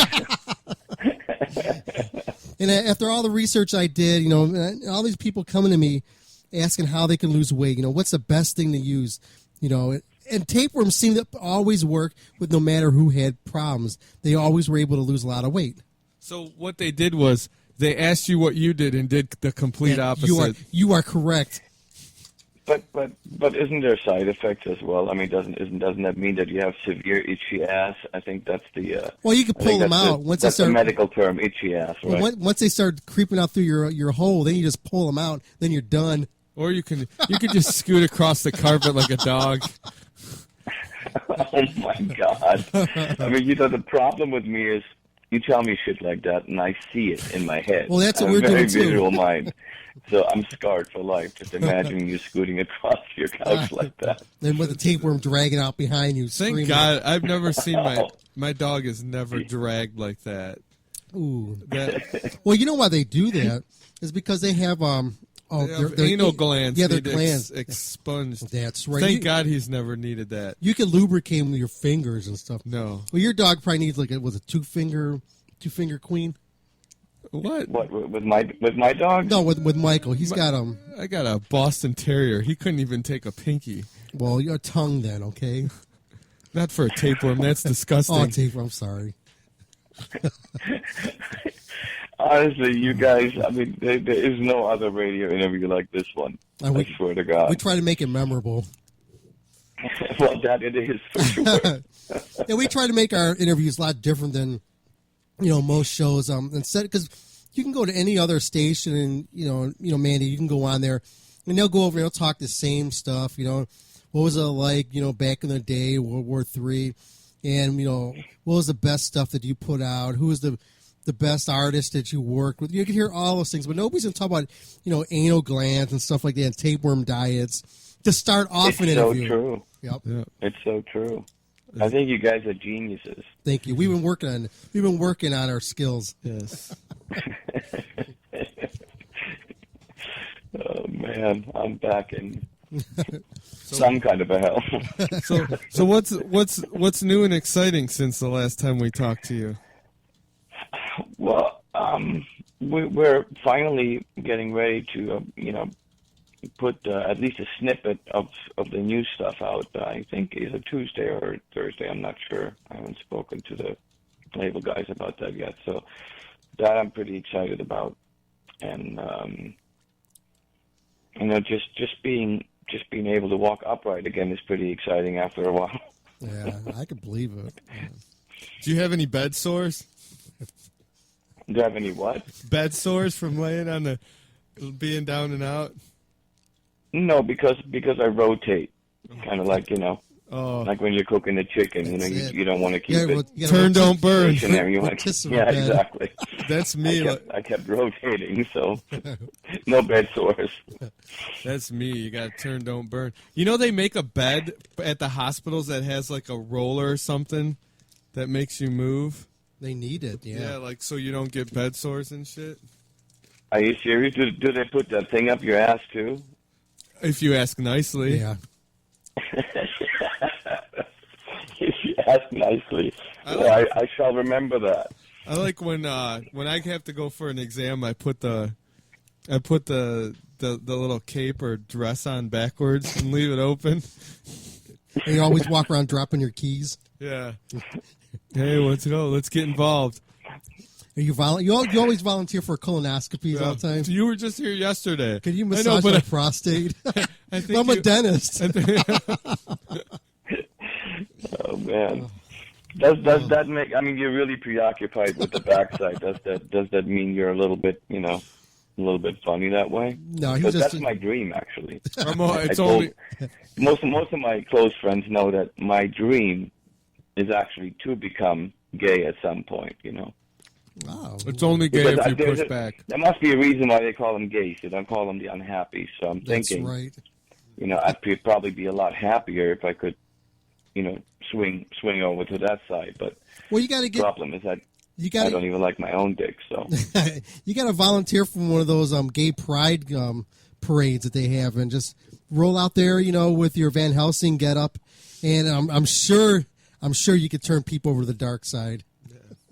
Just wear your. But see, the thing is, my problem is, like I said, I don't even like that. But I have another theory, and maybe you can help me. Maybe I am on the right track. Have you heard people say, "Well, Johnny, isn't he a little gay?" What does that mean? Does that mean you don't really want to suck a dick? You just want to poke somebody in the crotch with the tip of your finger once or twice a week? And no, that's when he likes to get hit in the just forehead. A little gay? Just a little gay means you like to swirl your tongue around the head of a penis, but not put it in your mouth. You play. And then you've heard people say, "Well, Jerry, isn't he really gay?" What does that mean? Does that mean one day you find yourself with one dick in your butt, one in your mouth, you're jerking off two more, and you're going, "Wow." It sounds really like gay. you've been there. Now, see, and here's what I'm thinking. If you can be a little gay up to real gay, if there's varying degrees, then really all I have to do is find somebody who I want to poke in the crotch with the tip of my finger once or twice a week. If I can find that, then maybe one day I can work my way up to become semi-gay or real gay even. Look, once you got balls on your chin, you're gay. There's no little gay, and I'm not homophobic. Listen, I don't care. If you want to suck a dick, suck a dick. You want to suck one. It's just not going to be mine. No, but you know what? You're just one of those judgmental people. It's like as soon as somebody has a dick in their ass, you call them gay, right? Or if you get bruises on the back of your thighs from the nuts hitting. I'm not judging. I'm just saying. I mean, I'm not the most masculine guy, but like you said, you don't even like your own penis. Like sometimes I'll be jerking off, and I'm like, I'm gonna do this all day long, and soon as one drop of my semen hits my hands, I'm disgusted with myself, and I'm like, I never want to touch my penis ever again. I know. I mean, and besides, you never really agree with him. How many times in your life has your dick made you do something that you really regretted later on? And what does he do as soon as you're done with the evil deed? He goes to sleep, and you're stuck with the monster that he invited into your home. That's right, especially when you start using it. When you start using it on an elevator to start pressing the buttons with it, and you look up and you notice there's a camera there. That really sucks. I will never touch an elevator button again in my life. Just poke it with the tip of your finger. And I use my knuckles. I never use my fingers. I use my elbow. Yeah, definitely don't touch anything after David did. Yeah, no kidding. Why will my dog only lick the peanut butter off my balls but not my shaft? That's a good question. You know that I always say love your pets, but don't love your pets. I'm just kidding. No, it's funny because the girl I'm dating, I was eating a sandwich the other day, and I didn't feel like opening the jelly, so I just had peanut butter, and I went to give my dog a piece of it because he begs for everything. So I went to hand him a piece, and I was talking to her. I'm like, the picky little fucker won't eat, he's begging, but he won't eat it. She's like, well, maybe he's only used to licking peanut butter off your cock. Yeah, well, yeah. And it was so funny that she just said it matter-of-factly that I didn't know what to say, but I'm like, not off the shaft. That's disgusting. Just the balls. Not off the shaft, just the balls. My God. I'm kidding. I would never share issues, my brother. Serious issues. I would never share peanut butter with my dog. So the funny thing is, some of my friends are like, "You have an unhealthy relationship with that dog," and but I would define unhealthy. Well, because I really I always put pictures of me and my dog up on Facebook, and I send them to people. And Are you dressed? Are you dressed when you yeah. with your dog? Yeah, no, I really love my dog, in a non-sexual way. When I get home from work and he's happy to see me, no matter what, I could be gone all day, and he's just happy to see me, and of course, no matter what, I'm upset. He's like, I'll just come sit by you and I'll fart in your face and make you feel better. See, dogs can do that. Because, see, I didn't know this. Now, when he farts in your face, do you feel it move when that happens? No, but, I didn't know this before I got my dog, that What? That it would move? If No, you punch in your face? no, that specific breed just farts nonstop. I didn't know that. Okay, what breed are we talking about? He's a Boston Terrier. So he's, So he's got the smush in it. They do fart. And he doesn't acknowledge it. Like, I could be sitting there with my lady, and he'll come sit between us, the cock block, and all of a sudden it'll smell like a rotten corpse. Actually, what it smells like, someone took a shit and then a skunk came and sprayed it. Damn. And you sure that's not your woman? Yeah, it's her pedastic. I know what you're doing. You're going on the radio. You're blaming your dog, so the next time you can cut one sitting there with your girlfriend and not be accused of anything. You're creating an alibi as we speak. That's pretty smart. No, well, she thought that until one day she was over and I wasn't there and he was doing it. But the difference is like his just like blow your nose up and disappear. Mine kind of hang around like that guy that doesn't leave the party. Like for like an hour. It's like a fog. It raises to nose level and it just hangs out for like an hour and does the boomerang. It goes around the room and introduces itself to everybody and then comes back and does it again. Dear God. Yeah, so I did. I read that you're an animal lover. Are you? You're not involved with PETA or anything like that, are you? No, because honestly, especially when you're looking at these, bigger organizations, all of a sudden it becomes about money, prestige, and and ego again. It's really not so much about the animals anymore. Most of the money that goes into PETA really does not end up with the animals. So I'm not a big fan of that. I figure if you are going to do something, do it 100% or don't do it at all.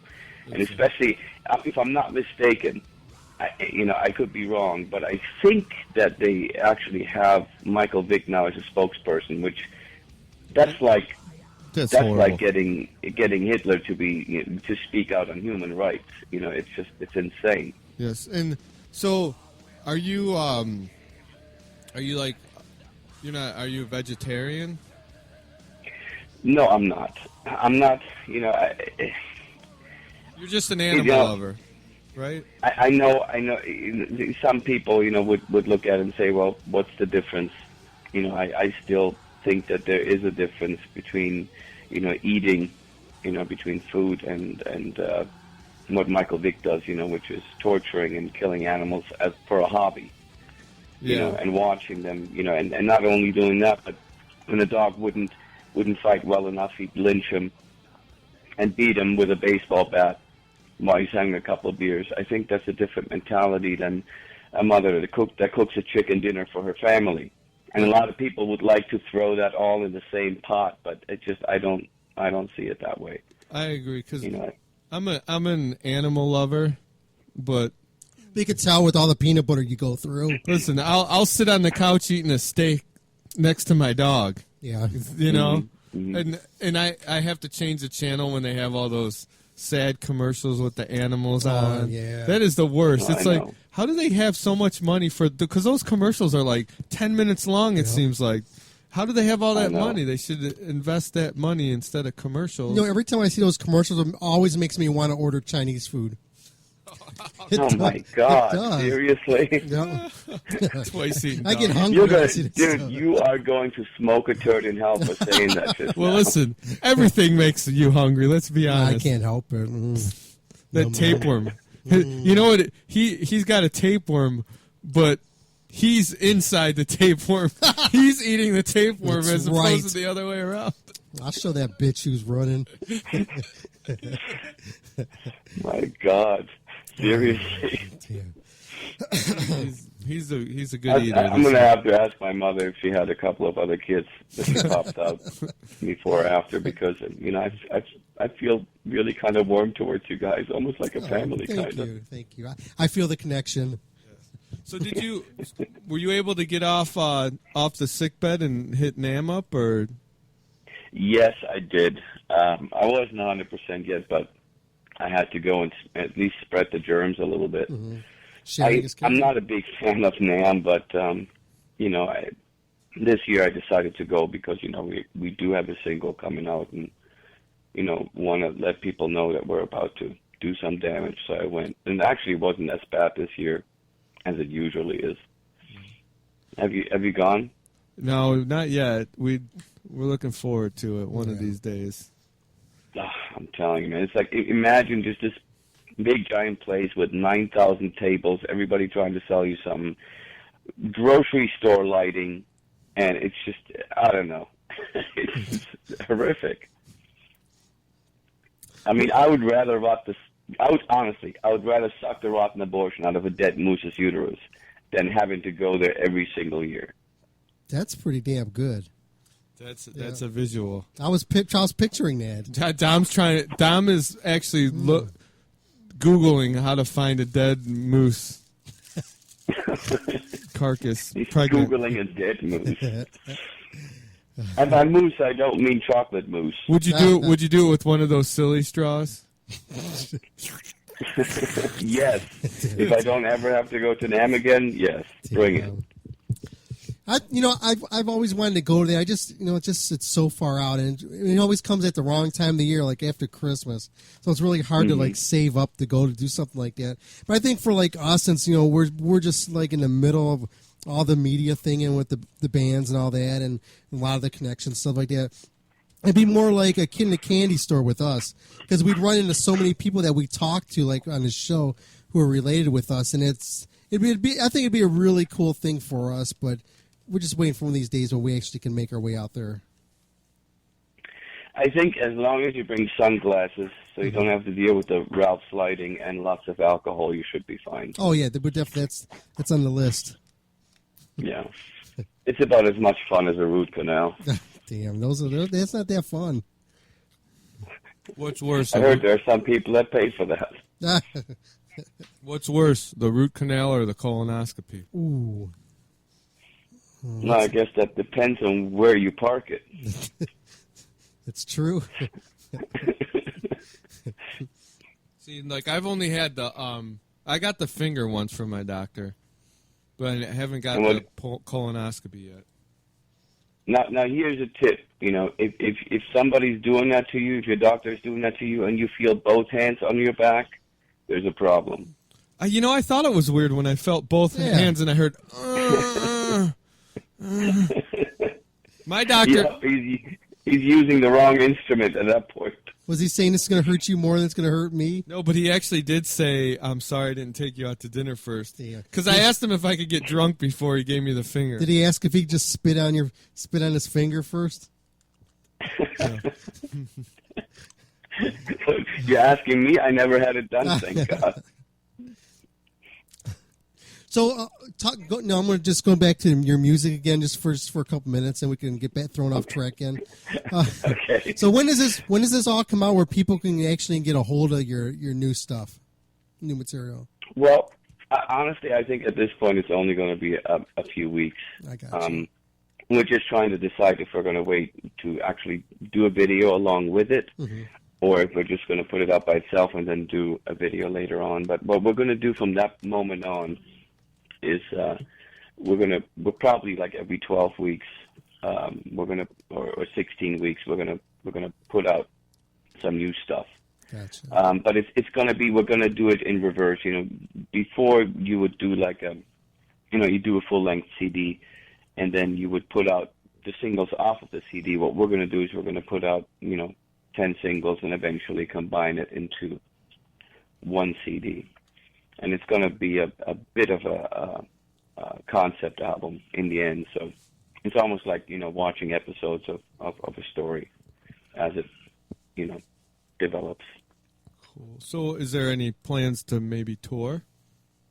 Yes, absolutely. I mean, that's really the only reason why I'm doing this.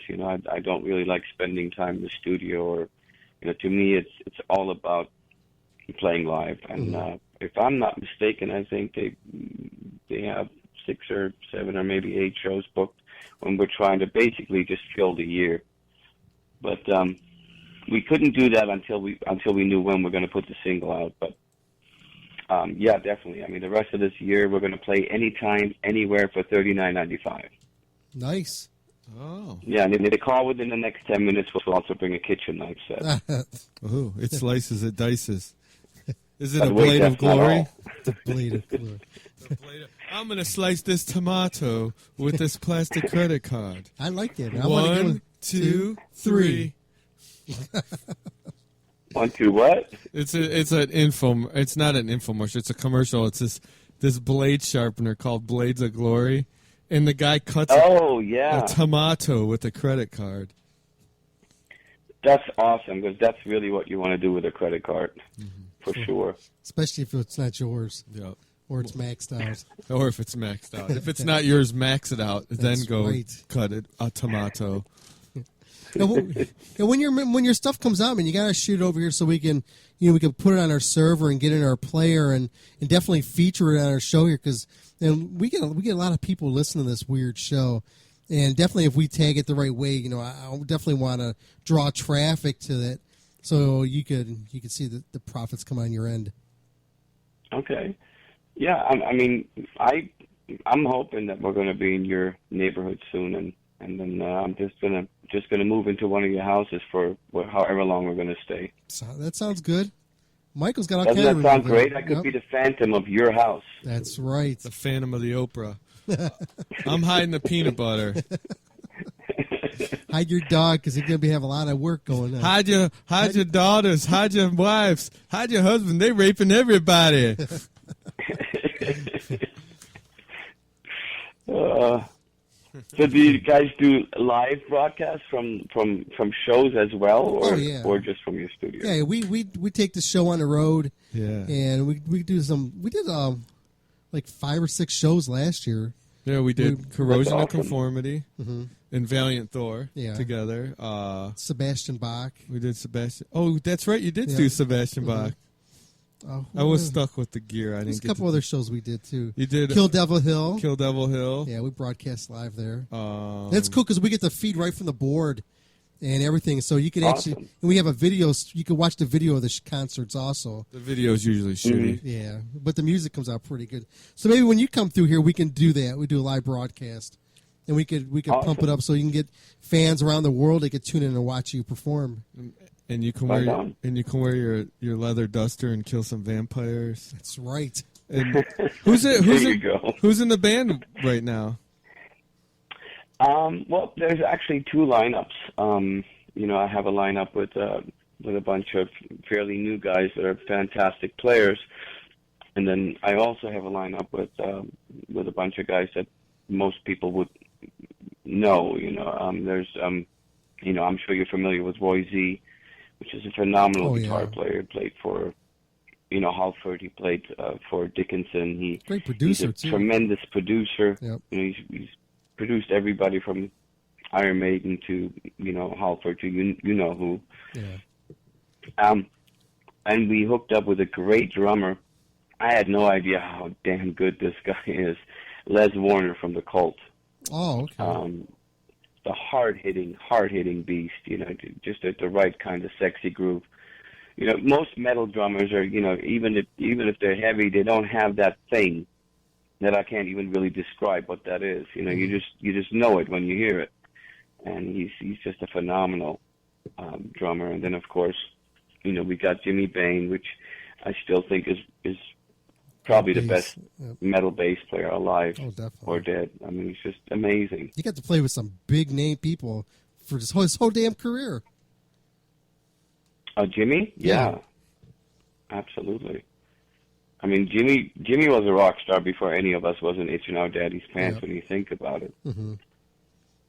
Rainbow, in my opinion, probably one of the greatest hard rock bands ever. I think Rainbow's up there with Deep Purple, is up there with Led Zeppelin, up there with Black Sabbath, Okay, Ritchie Blackmore, Ronnie James Dio, Cozy Powell, Don Airey. Doesn't get better than that. Oh, yeah. What do you think of the other incarnations of Rainbow? Did you like them with Graham Bonnet and Joey Lynn Turner? Graham Bonnet definitely, because I think Graham Bonnet's studio work is just ridiculous. The melodies he comes up with and the harmonies that he comes up with is awesome. You know, he was a completely different animal than Dio. You know, Dio is more of a animal, you know, rock and roll animal. It's just, you know, he does it in the studio like he does it live, where Graham Bonnet would craft these, you know, elaborate melodies, which I thought was amazing. But it's really hard to reproduce live, of course. I would say the Graham Bonnet and the Dio stuff, that's my favorite Rainbow stuff. I think Joe Lynn Turner is an amazing vocalist, but you know, for my taste, you know, I think he's a bit more of a generic rock singer than the other two guys before him. I think Graham Bonnet is really recognizable, and of course Dio is a complete, you know, animal all of its own. I think that those are the kind of singers that I'm mostly drawn to. Not so much the great vocalists, let's say, you know, I would prefer Bon Scott over Jeff Tate. You know what I'm saying? Oh, yeah, It's all because about the feel. Bon Scott is just so unique, you know. Yeah, I agree. But it's not to say that I don't like Jeff. I think Jeff Tate is an awesome singer, ridiculous pipes, you know, super talented. Just saying, personal preference would be more like Bon Scott. What do you think, Laporte, the guy who took over Jeff's spot in Queensryche? You know, I haven't heard him. But if he took over Jeff's spot, I'm sure he can sing. I mean, there's no doubt. Oh, man, he can hit the early Reich stuff, the Queen of the Reich and all that stuff. Man, he hits those notes. He's spot on with that stuff. So speaking of him replacing Jeff Tate, was there any bands that you were offered like a slot like that? Not like Queensryche, but were there any bands that actually asked you to join? Yes, there were. But, you know, I mean, if I told you who that is, I would probably forever make myself look like an idiot in front of everybody because people would think, why the fuck didn't you do it? The Fix? But see, to me, I think in a way it's a no-win situation, I should say, because there's only two ways you can approach a situation like that. Let's say you join Judas Priest. Mm-hmm. You can either do it with your own flair, with your own style, and when you do that, I guarantee you the fans aren't going to like it. Even if it's just as good as what happened before, but they're not going to like it because they don't hear it the way they're used to hearing it, right? So in the other direction you can go is you can try and sound like the original and reproduce the original sound, but when you do that, inevitably it becomes Rob Halford karaoke. Yeah. Mm-hmm. You know, and I don't mean that in a disrespectful way because that's really what you have to do. But it's just that's not for me. You know, I have to do my own thing. I always have. I can't step into somebody's shoes and become something other than what I do. And I just know if you're joining a bigger band, the fans are going to want to hear that sound. You know, and if it changes, you look at a band like Motley Crue. You know, they got another singer in, which you can't argue the simple fact that guy was a much better singer than Vince Neil. Oh, I love that. I love Karabi. Right. He's a much better singer. But the fans, in the end, didn't accept it because it didn't, you know what I mean? It sounded different. Yeah, so what you're saying is when Menudo and El DeBarge came knocking, you didn't want to change your style for them. The Bus Boys. No, actually with Menudo, I was knocking and they didn't want me. Well, they kick you out when you're 18 or when you grow hair on your balls. Yeah. Well, that was me at 3 years. So that would have never worked, I guess. So why didn't it work out with El DeBarge? You didn't want to get a Jerry curl? Exactly. But yeah, it's a difficult situation. I feel for these guys because no matter what they do, they can do the best job possible. You know, I mean, I guarantee you right now, even though that guy, even if he blows Jeff Tate out of the water, the fans would prefer Jeff Tate being back in the band. Well, it's like AC/DC. There's still people out there that are diehard Bon Scott fans after all these years with Brian Johnson. They're still, of course, And that's still a different situation because, I mean, Bon Scott died. I think people are a lot more willing to accept a change like that if there is no alternative. And Brian Johnson really was the only guy at that time that could have taken that place, and I think he did an awesome job. But yeah, I think probably most people don't want to see change. Once they know a band, once they fall in love with a band, they don't want some other guy to come in. They might accept it to a point, but there's always that thing like, if I had my way, I'd have the original guy back. Well, of course. Yeah, there are very few exceptions. But like you said, for the most part, people think that Peter Cetera ruined Chicago when he took over the vocal duties, for example. Well, I don't know enough about Chicago to make a statement on that. But if you say he did, then damn him. Well, I said some people say that. Are you one of them? No, I like some of with all the different singers.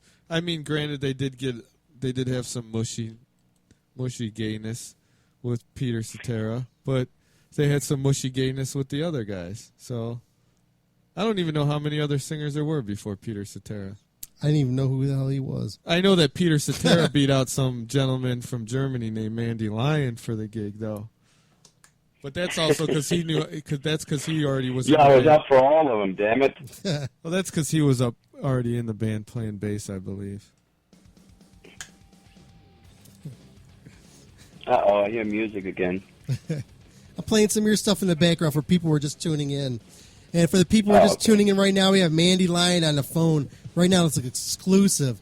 And if you missed the first portion of this interview, you missed a lot.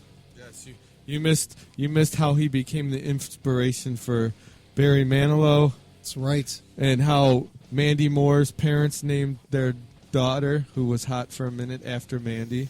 Mm-hmm. And how Van Helsing beat him in arm wrestling and got to take his hat and his duster. Nobody beats me at arm wrestling. What are you talking about? I bet Booger from Revenge of the Nerds could beat you. He beat Ogre. I don't even know what we're talking about now. He beat Ogre. Well, Sylvester Stallone had that movie about him. Yeah, when he turns his hat backwards, it's on. I turn my hat backwards and I turn into someone else.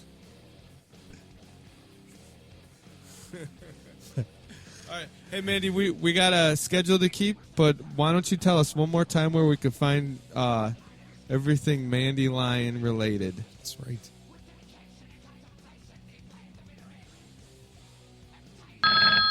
Oh, we lost. I didn't know he was gone. Is that you, Mandy? Well, okay, that was weird. I'm like, did I say anything to offend anybody? No, we're still talking you up. I thought you hung up because we were talking about how you lost out to Peter Cetera. No, I was thinking about hanging up when you told people about my Barry Manilow days, because that was before my sex change and I didn't want anybody to know, but of course you put it out there, so... Well, actually, you put it out there. Did you once, like I said, you're so judgmental. I mean, somebody, takes it up the butt one time, and then, of course, immediately you're a homo. Listen, it was one time. For enough, maybe 3 times, but that's it. For enough money, you're going to have to pay me to stop sucking that cock. For enough money, I'll tattoo his name on my dick. First, middle, and last. I think that may be the topic that Blabbermouth is going to run with right there. The last sentence. Yeah. This is so what I said was we had to get rolling because we got a schedule, but we wanted to make sure that everybody could find everything Mandy Lion related: tour dates, music, sex change suggestions, right? Your Facebook page. your uploaded YouTube video of you doing the Silence of the Lambs wiener dance. I have no idea what you just said. It kept going in and out. We want to know where we can find all the information about you, your tour dates, where we can find your music, buy your merchandise. Just if you can't do anything else, just go on Google, type in my name, and then shit pops up. But if you want to write this down, or if you have a good memory, of course we have a Facebook page, which is facebook.com/Mandy Lion Rock. We still have a MySpace, which is myspace.com/Mandy Lion Rock. And we have the official page, which is MandyLionOnline.com. We have a Reverb Nation. I think we have a FooBar thingy. So we're going to put everything up everywhere. So if you stumble across anything, you should be able to get the information. But pretty sure that at some point this year we're going to be somewhere close by where you're going to be able to come out and see us. Awesome. And I'll bring the I'm peanut looking butter. forward to it because I haven't been extensively touring for a while, and I miss it. Can't wait to get back out there and meet everybody. Yeah, I'll bring the peanut butter. Bring the peanut butter. I bring the tongue. And I'll bring the tapeworms. We can have a big party. And that don't make us gay, does it? No, not tapeworms. As long as No. nobody's pulling it out like dental floss. It's only gay if you push back. That's right. I'm going to do things to you other people wouldn't do to a farm animal, brother. Thank in a you. very non-gay way. Oh, thank you. Thank you very much. That means you're going to let me live. Most farm animals die. Thank you. Okay, Mandy. Hey, on that note, we're going to get going, but I definitely thank you very much for being on the show tonight and definitely, having fun with us. We really appreciate that. Yeah, and Thank you so much. And, honestly, your show is one of my favorites. So thank thank you for having me again. I love it. we'll have to have you, when you do get a tour going, you'll have to send us a message or a call so we can put the link up with some tour dates for you. Yeah, we'll pimp the hell Thank out you. of it. Thank you. I'll keep you informed for sure. Sounds good. Okay, Mandy, have yourself a good one. And once again, thanks again for being on our show tonight. Thanks, Mandy. Thank you so much. Thank You're you for having me. Okay. I'll talk to you soon. Okay. Take care. He's definitely one of my favorite guys to interview. I He's agree fun. with you. And here you go, man. Here's some Mandy Lion for you. We'll be back after this. Thanks again, Mandy, for being on the show. Horns up, fist in your peanut butter. That's right.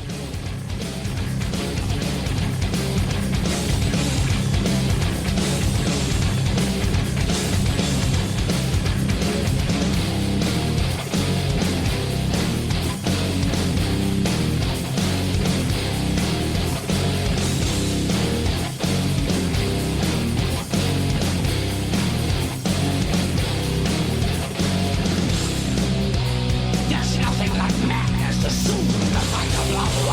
The realization and agitation of eternal desire. There's nothing like chaos to question the power of the empire. The ignorance is a virus that shackles the earth.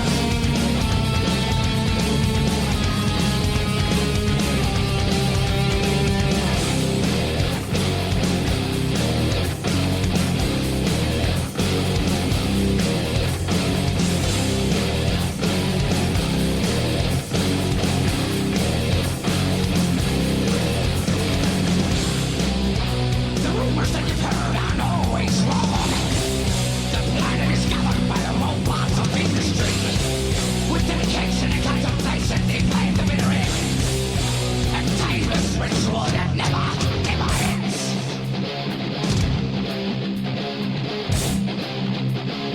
And hell awaits. And hell.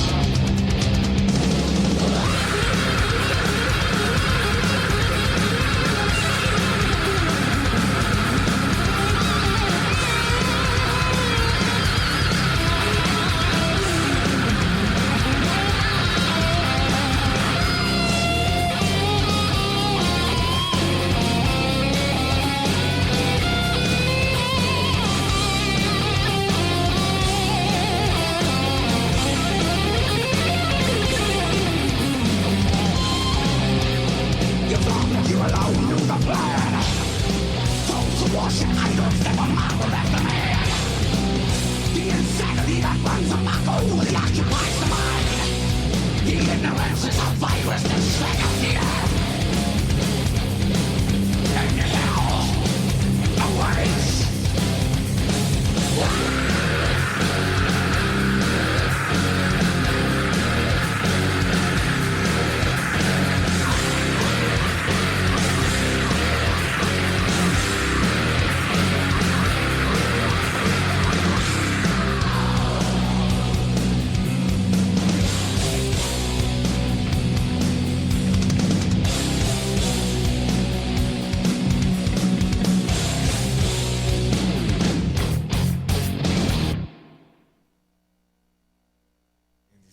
There we go. There Hey, if we you go. Who? Mandy Lion. It's in the chat room. That was. What was the name of that song? Not this song. The last days of the bitch, and I'm a no fucking rapper. That was last. Spit it out, slap nuts.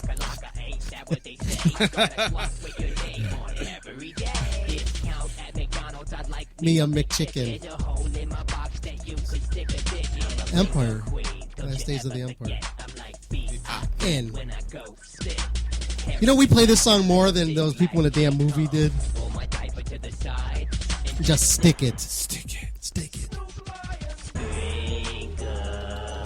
Spring. We have a really cool band coming up next. Ringo, baby. Kiss it because it don't have teeth. It's a pound of beef. She's a great French kisser because she ain't got teeth.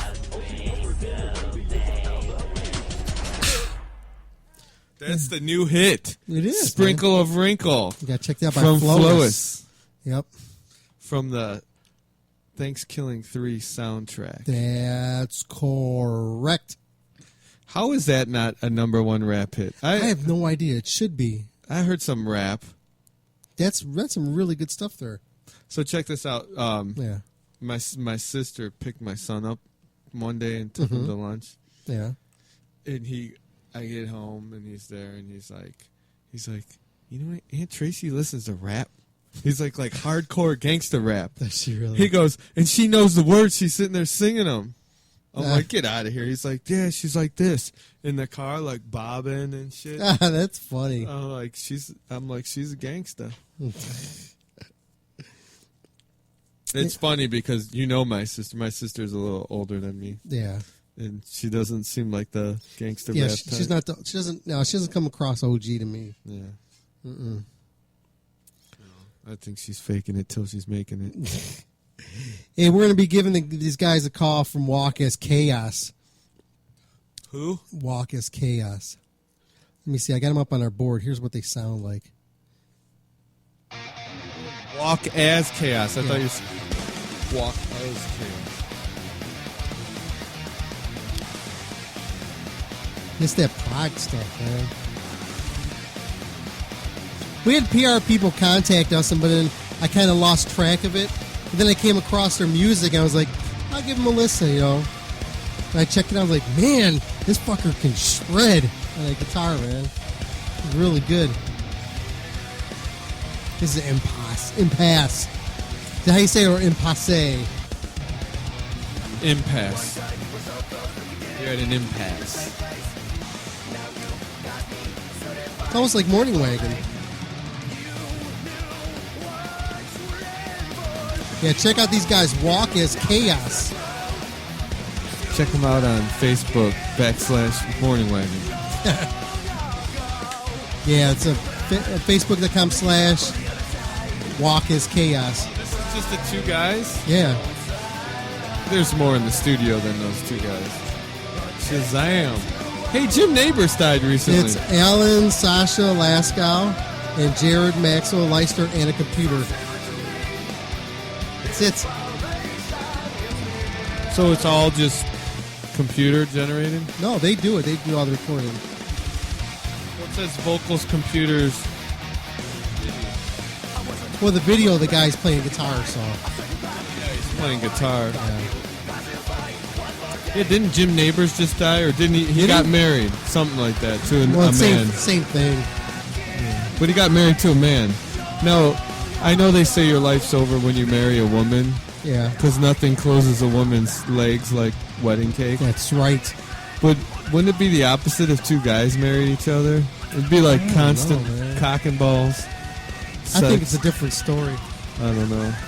I remember as a kid. Wait, let me ask my gay friends. Hey, Dom. What? Once you're married, do you still get a lot of cock? No. Once it all stops. Yeah, go to your place. I thought it stopped at the base or at the balls. At the head. That's where the fun starts. Hee-haw. Hoo-ha! Yeah, I think Jim Neighbors, maybe he got married. Let me look this up. Surprise, surprise. Remember he used to have those commercials for his CDs, and he was like some kind of gospel singer or some shit.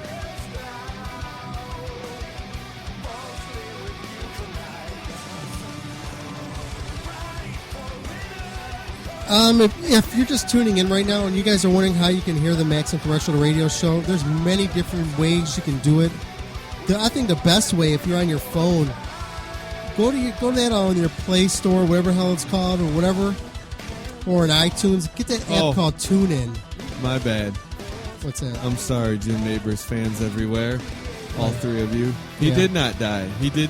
He married his partner of 38 years in Seattle, Washington's Fairmont Olympic Hotel on January 15th, a month after same-sex marriage became legal in Washington. See now, okay, this is my stance. I'm not homophobic. I think gay people, men and women alike, should be allowed to get married. Yeah.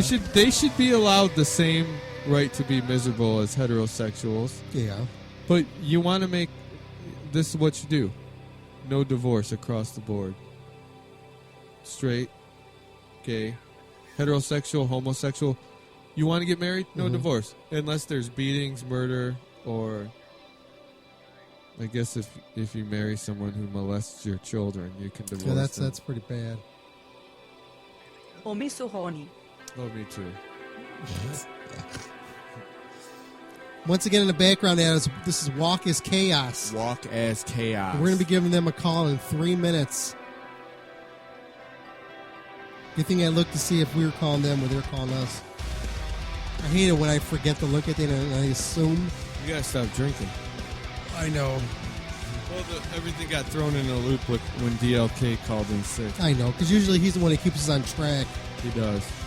He does a great job of that. And you know, if you guys are tuning in right now and you're wondering why we're not on top of our game today, that's because our third wheel is kind of not here today of our green machine, and we're not really feeling the full vibe of the whole Maximum Threshold experience. Yes. You know what? What's that? I'm ashamed of us. Oh, you know why? Because we put out a subpar show during Black History Month. But we had Mandy Lion on to make up for that. That's true. He's black, isn't he? We're all black in the dark. That's right. Ain't nobody got time for that. That's right. We need to play something in honor of Black History Month, like the Bus Boys. I got some right here. We party all the time. Uncle Acid and the Deadbeats. Are you familiar with this band? No, but you know, I just saw that Chakra and made me think of Shakira. You should pull up the Shakira Danzig mashup. Do you ever see that? The Shakira Danzig sings Hips Don't Lie. Put it on YouTube. It's pretty funny. Is it wrong that I'm a fan? I like Danzig's first 3 albums. No, because that's when he was coming out of the Misfits thing. That's when I listened to him too. Well, he had Sam Hain in between them. Yeah. But John Christ was such a good guitar player. That's the guitar player. Eerie Von was the bass player, right? He had like this ability to fill the space of the music without completely overplaying. If you don't like this, I'll give you double your money back. Okay. Hopefully no commercial comes up first. I hate the commercials that pop up on YouTube. They always have those damn things. Oh, wait a minute. This better be Danzig. Maximum Threshold, you're on the air. Yeah, this is Six Medical. I was just calling in to let you know that Mushroom Head is on tour with the Ink Live. They're an excellent band. All their songs rock. They do a top-notch show. I think Save Us was one of the best that they did last night, as well as Come On. Come On, Eileen. Did you get Did you check them out yesterday? Yeah, I watched them last night. They kicked ass. Who was so? What was the most memorable thing about the Mushroom Head experience? Because we've seen them like about 100 times us. But how is it from? And where are you located at? Where was We're the in show? Amarillo, Texas. Oh, okay. So how did Mushroom Head pull off in Texas? They pulled it off awesomely. Like I said, it's the first time I've ever seen them. I was totally blown away. Music sounded good. The drums, oh my God, Skinny on the drums just kicks major ass. Yeah, he's a good Jeffrey, friend of ours. His voice is killer. Yeah, they're good guys, and plus they got the two new people in there. They got Tommy on the guitar, Tommy Church, and who else they got? They got the new bass player, I think. Wayland or something. No, I was amazed at all of the guys that were up there on stage. Mhm. I mean, they perfectly synced together. It was like they've done it a million times. Oh, they do the water drums.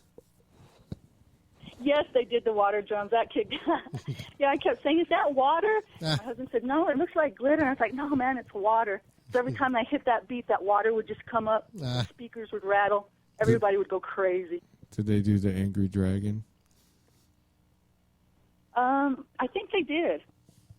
Interesting. They haven't done that They in did years. a lot. They did a lot. I mean, this is the first time I've ever seen them. I'm a relatively new fan of Mushroom Head. And, you know, like I said, they were awesome, and I'd see them again over and over.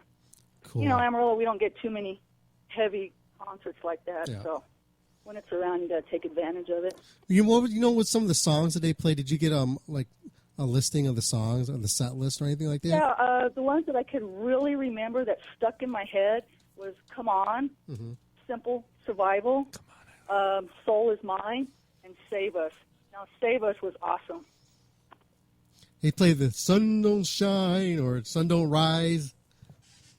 Exactly. I think they opened with that. Oh, cool. That's great. It's a great band. They're very memorable to check out. And I know they're coming with a bunch of new masks and stuff like that this time around. Right. They last tour they actually wore a Dominic Rini Maximum Threshold mask. That's funny. Now, that would have been something to see. It looked more like Fat Albert, though. Dom's face on Fat Albert. Interesting. That's right.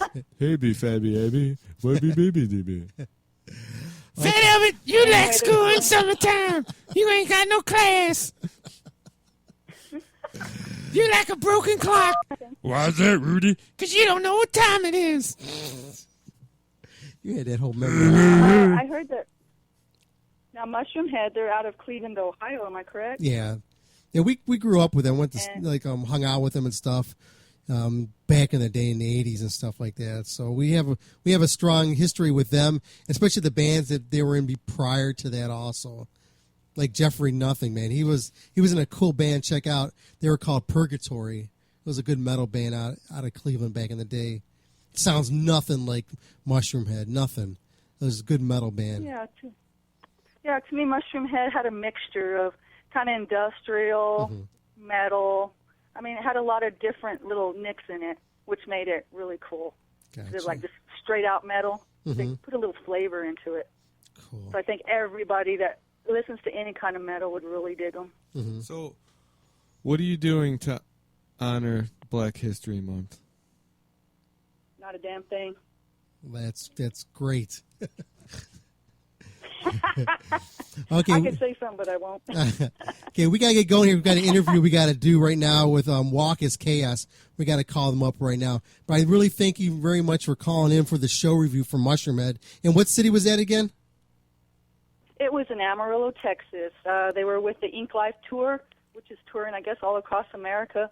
And all you listeners, if you love Mushroom Head, you love heavy metal, you love something good, go check them out. Nice. Well, I thank you again for calling in there. Listening to MTR. Thanks again, Six Metal Girl, for calling Listening in. to MTR Radio. That's Rock. right. Have a good one. Thanks. You have a good one, too. Okay, thanks. I think it was Rich Ward on Stuck Mojo Heavy One album says, if you like wrestling and you like NASCAR and you like big titties, give me a hell yeah. Damn, I thought you were going to go to the Shakira thing now before we got to call Walk is Chaos.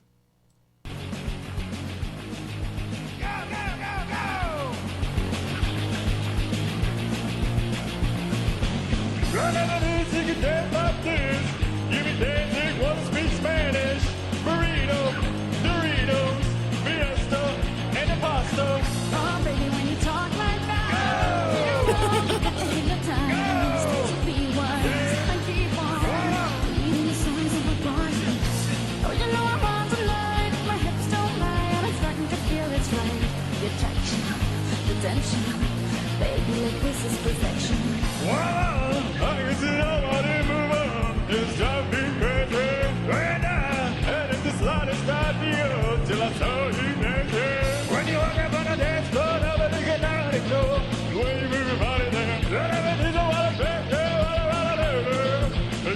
on shaking it. You can dance it, woman speak Spanish. Sombrero, Robert De Niro. Oh, I wonder how they say dancing in Spanish. Oh, baby, when you talk like that, you know you got me hypnotized. Keeping you once, I keep on reading the signs of a blossom. I'm on tonight, you know my hips don't lie, and I'm starting to feel your shake. Come on, let's go. Real slow. Don't you see that your see is perfect? Baby, know I'm on tonight, my hips don't lie, and I'm starting to feel it's right. The tension, don't you see, baby, this is perfection. Oh boy, I can see your body moving, half animal, half man. I don't really know what I'm doing, just seem to have a plan. I'm self-restrained, how comes I fail now? See, I'm doing what I can, but I can't, so you know too hard to explain. En Barranquilla se baila así, say. I have no idea what she said. You know what else is good? God, I love that Redhead and She Rides video from Danzig. But you know what else is good? Danzig does Man Eater from Hall & Oates. Yeah. Did you ever hear Shakira sing in Spanish? Yeah. She actually has a really beautiful voice in Spanish. She does. But it's really harsh when she's singing in English. Mm-hmm. Yeah, put that, if that one's on. Well, I gotta call these guys up. Dorito, burrito. That's funny. How do you say Danzig in Spanish?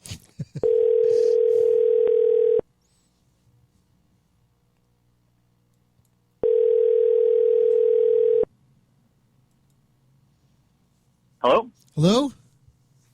Hey. Hey, what's going on? This is Dominic, and got Michael here, and you're live here on Maximum Threshold Radio. Oh, okay, good. How's it going? Oh, great, man. So what's going on? Oh, just fucking recording, actually. Nice. Yeah, I'm glad. I'm glad I got turned on to your music here, and had the opportunity now to pass this on to other people. You know, our listeners who haven't had a chance to check out Walk is Chaos. And man, the more you listen to this, the more you want to hear more. You want to know more about the band, and it really draws you into it. Nice, man. Well, good to hear. Yeah, thanks for spreading the word and helping spread the plasma out there. Nice. And who are we talking to right now? This is Sasha. Sasha, great. Sasha Baron Cohen. My music is so very nice. You Gen Queer, you listen to my music and you fondle on my balls. Very nice. Oh, damn. So with your music here, you got how much like material do you have already out there? Because I've only got turned on to a few of your songs. I know there's some older stuff that you have and some demos and stuff like that. Yeah, so we have lots of music. You can get it in Christanacan.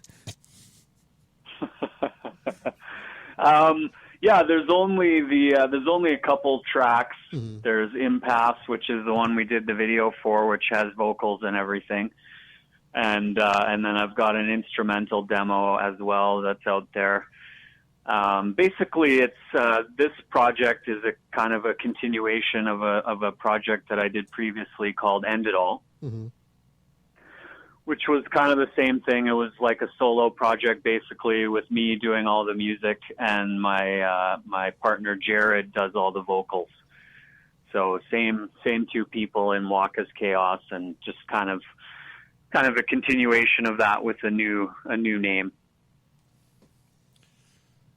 Why did you have to change the name? Was it legal reasons, or was it because of the throngs of groupies chasing you down? Yeah, it was stalker related. No, it was just, I had that name for a long time, and I don't know, I just kind of got sick of it, wanted to turn a page and start a new chapter kind of thing.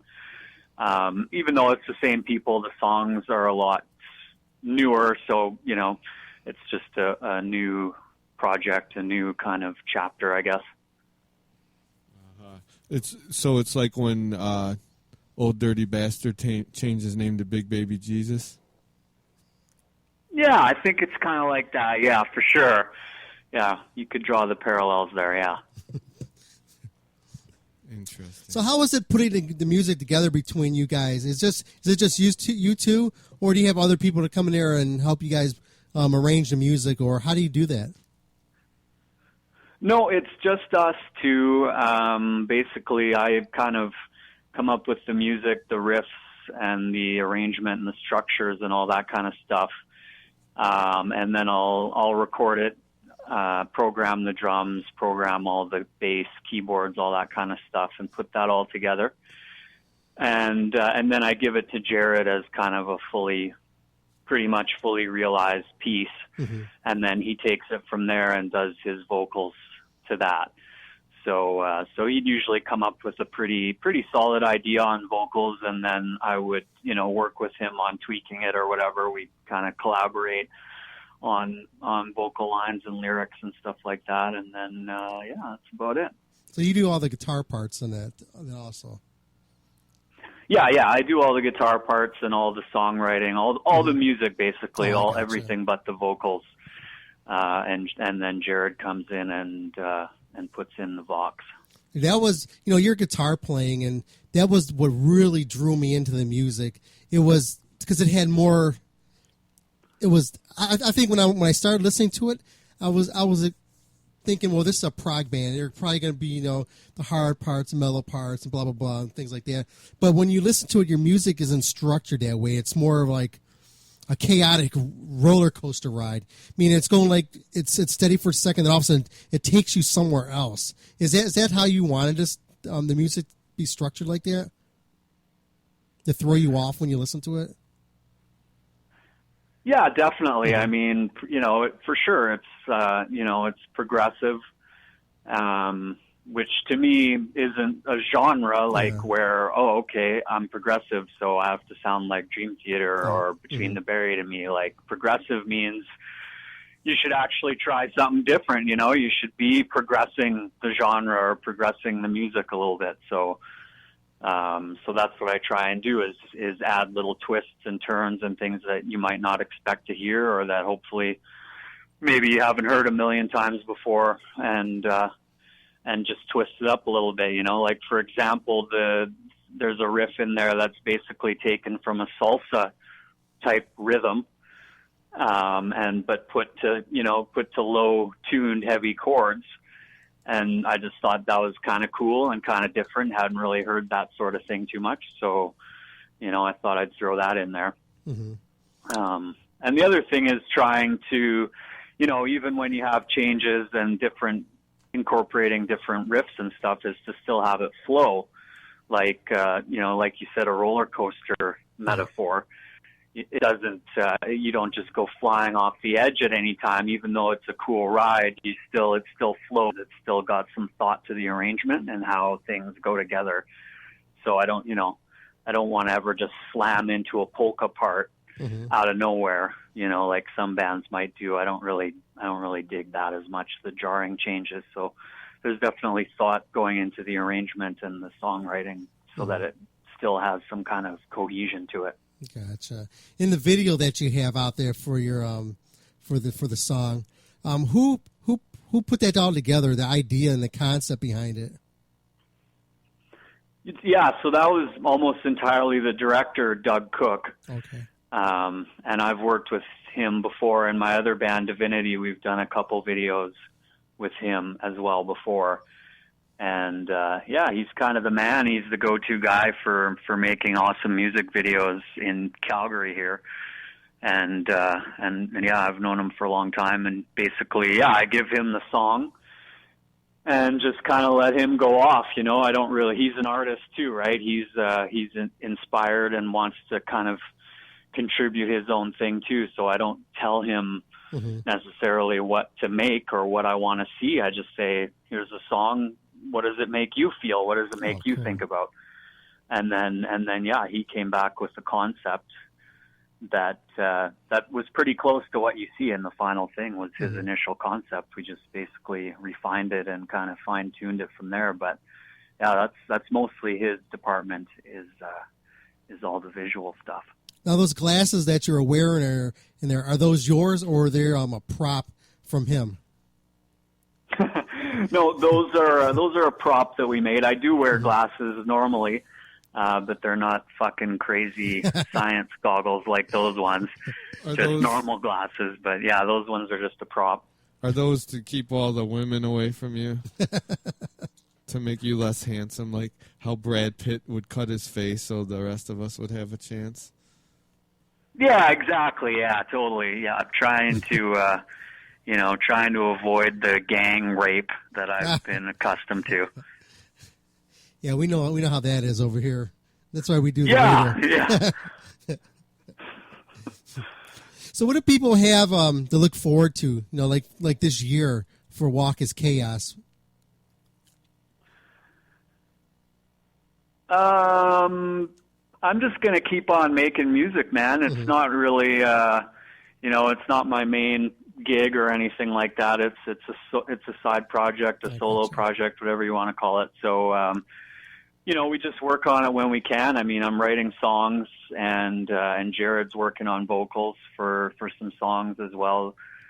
So hopefully, when things are up to our standards and we're happy with everything, then there'll be some more stuff coming out whenever it's ready. Nice. Now, will you be taking us on the road, putting together a band or anything like that? Pretty unlikely. Like Jared's got a family and he lives a couple hours away from where I'm at. Mm-hmm. And I've got my own shit going on. I've got a studio that I run, that I do production for other bands. And I do have an actual band that I just started, a new band with a couple other dudes called Every Hour Kills. That's going to be more of a live oriented kind of thing. But yeah, for right now, I think this is just more of a project, just kind of a creative outlet for me and him. And we're just going to put tunes out there as we finish them kind of thing. Definitely keep us in the loop there so we can, pimp it out there and get it out there and help build up a larger fan base for you guys. Yeah, absolutely, man. Yeah, no, totally. I appreciate it. It was pretty fucking cool with the video. I wasn't expecting the response that it got. You always hope that people are going to like what you're doing, and we worked really hard on it. We were super happy with it, but it kind of took off. A lot of people were sharing it on Facebook and all over, and it got posted on a bunch of the big blogs and stuff like that. So pretty stoked about that for sure. I really hope the best for you with this project here that you have out there, and definitely, draw a lot of people and you really see that, because you're a phenomenal musician, guitarist and all that, man. And I really hope the best for you, that everything works out for you and something does pop up where you really can get that word out there more, because, man, you're very talented, and especially, playing that damn guitar. We're over watching a video of it right now and getting blown away watching you just rip away your solo on air. Awesome. Thanks a lot, man. I really appreciate it. Yeah, for sure. Well, having guys like you helping get the word out definitely helps, so I appreciate it. Sasha, just a couple more things and we'll let you go. But first I want to ask, how can people get a hold of your music? You can hit up the website, walkaschaos.com. I'm also on Facebook.com/walkaschaos. Everything we've done is out there for free download. Like you can get it on SoundCloud and Reverb Nation and those kind of things. So you can listen to it, download it, whatever you want. It's just out there for free. I'm not trying to make any money off it or anything at this point. I'm just kind of putting the tunes out there for people to check it out. So, yeah, you can get it all the usual places like that. Sounds good. Can you do us a quick favor? Sure. Can you do a promo ID for us? Just say your name, the band you're with, say you're listening to Maximum Threshold, and throw some crazy out at the end of it. Something crazy at the end of it, eh? Yeah. Something Canadian. Okay. Sure. Just right now, whenever? Yeah, go for it. All right. This is Sasha from Walk as Chaos here in Canada, eh? You're listening to Maximum Threshold, eh? Check that shit out, bro. That was perfect, man. Hey, I definitely thank you very much for being on the show here tonight and helping us get the word out there as Walk is Chaos. And whenever you got anything that you're putting out there, man, get a hold of me and we'll put it in our show here and we'll get in our player and everything. And we'll really help get the word out for you. Fuck yeah. Sounds awesome. Appreciate it, guys. Okay, have yourself a good evening. And once again, thanks again for being on our show. Take care. Okay, thanks a lot. Take it easy. Bye. I thought you said they were from Ashtabula. No, not them. I had a whole lineup of Canadian questions. That's that band there. Like, did you know that camel toe in Canadian is moose knuckle? Yeah. There's a translation. Okay, we'll be right back after this. Here's Walk is Chaos is Impasse. We'll be back after this here on Max and Threshold. Horns up, fists in the air. Thanks again, Sasha, for being on.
Addicted to our lives.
Donate to the Maximum Threshold Radio Show and Network today. Just click the PayPal button and know that everything you donate will go directly to the production of the programming and network. Thank you.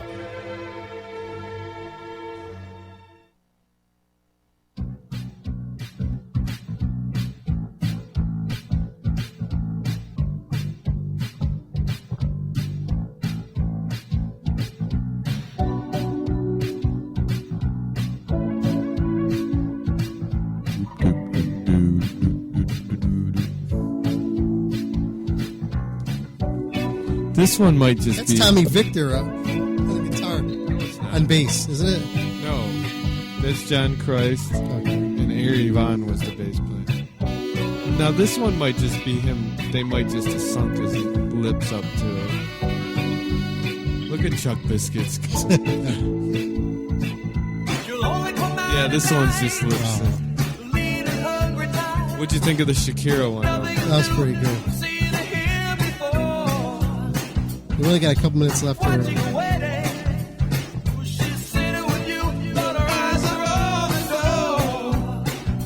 Hall Notes are next Friday, and you didn't come through with tickets for them. I still got this week. It's sold out, though, isn't it? You get it for free. It's okay, you don't have to. It's exclusive Rihanna. What's this? Some whole mix-up. Rihanna versus Hall & Notes in a rude man-eater mashup. Oh, let's see this. Let's see, where's they got the video? Rihanna's hot.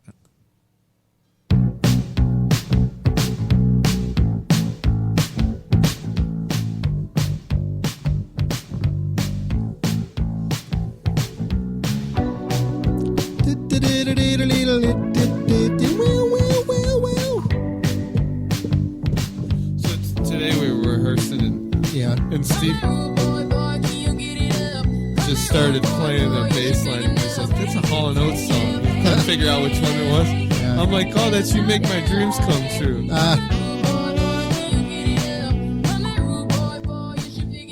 One day I was flipping through the channels and like I came across, I think it was Fuse, that Canadian channel. And all her videos, and she's all scantily clad. She's fucking hot. Rihanna? The music's horrible. You know who the guitarist is in her band? Dick Fitzwell? No. Hey, Would You Blow Me? No. Mike Oxlong? Phil McCracken. Howie Felter Snatch? Close. Who was it? Nuno Betancourt. Really? Yeah.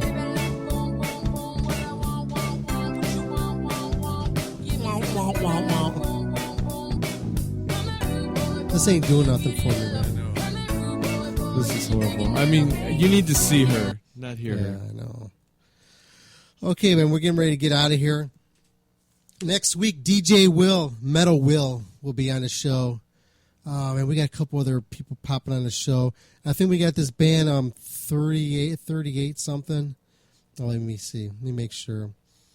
We could blame... And don't forget Morning Wagon on Facebook and Reverb Nation. We can, if you guys don't like this, you guys can blame Bob Nalbandian. 33 Love Child to be on. Oh, I can't wait. I've been looking forward to that. I thought you would. And I'm going to try to get Curtis on this show again. Just so Curtis Blow? Yeah, Curtis Don Vito.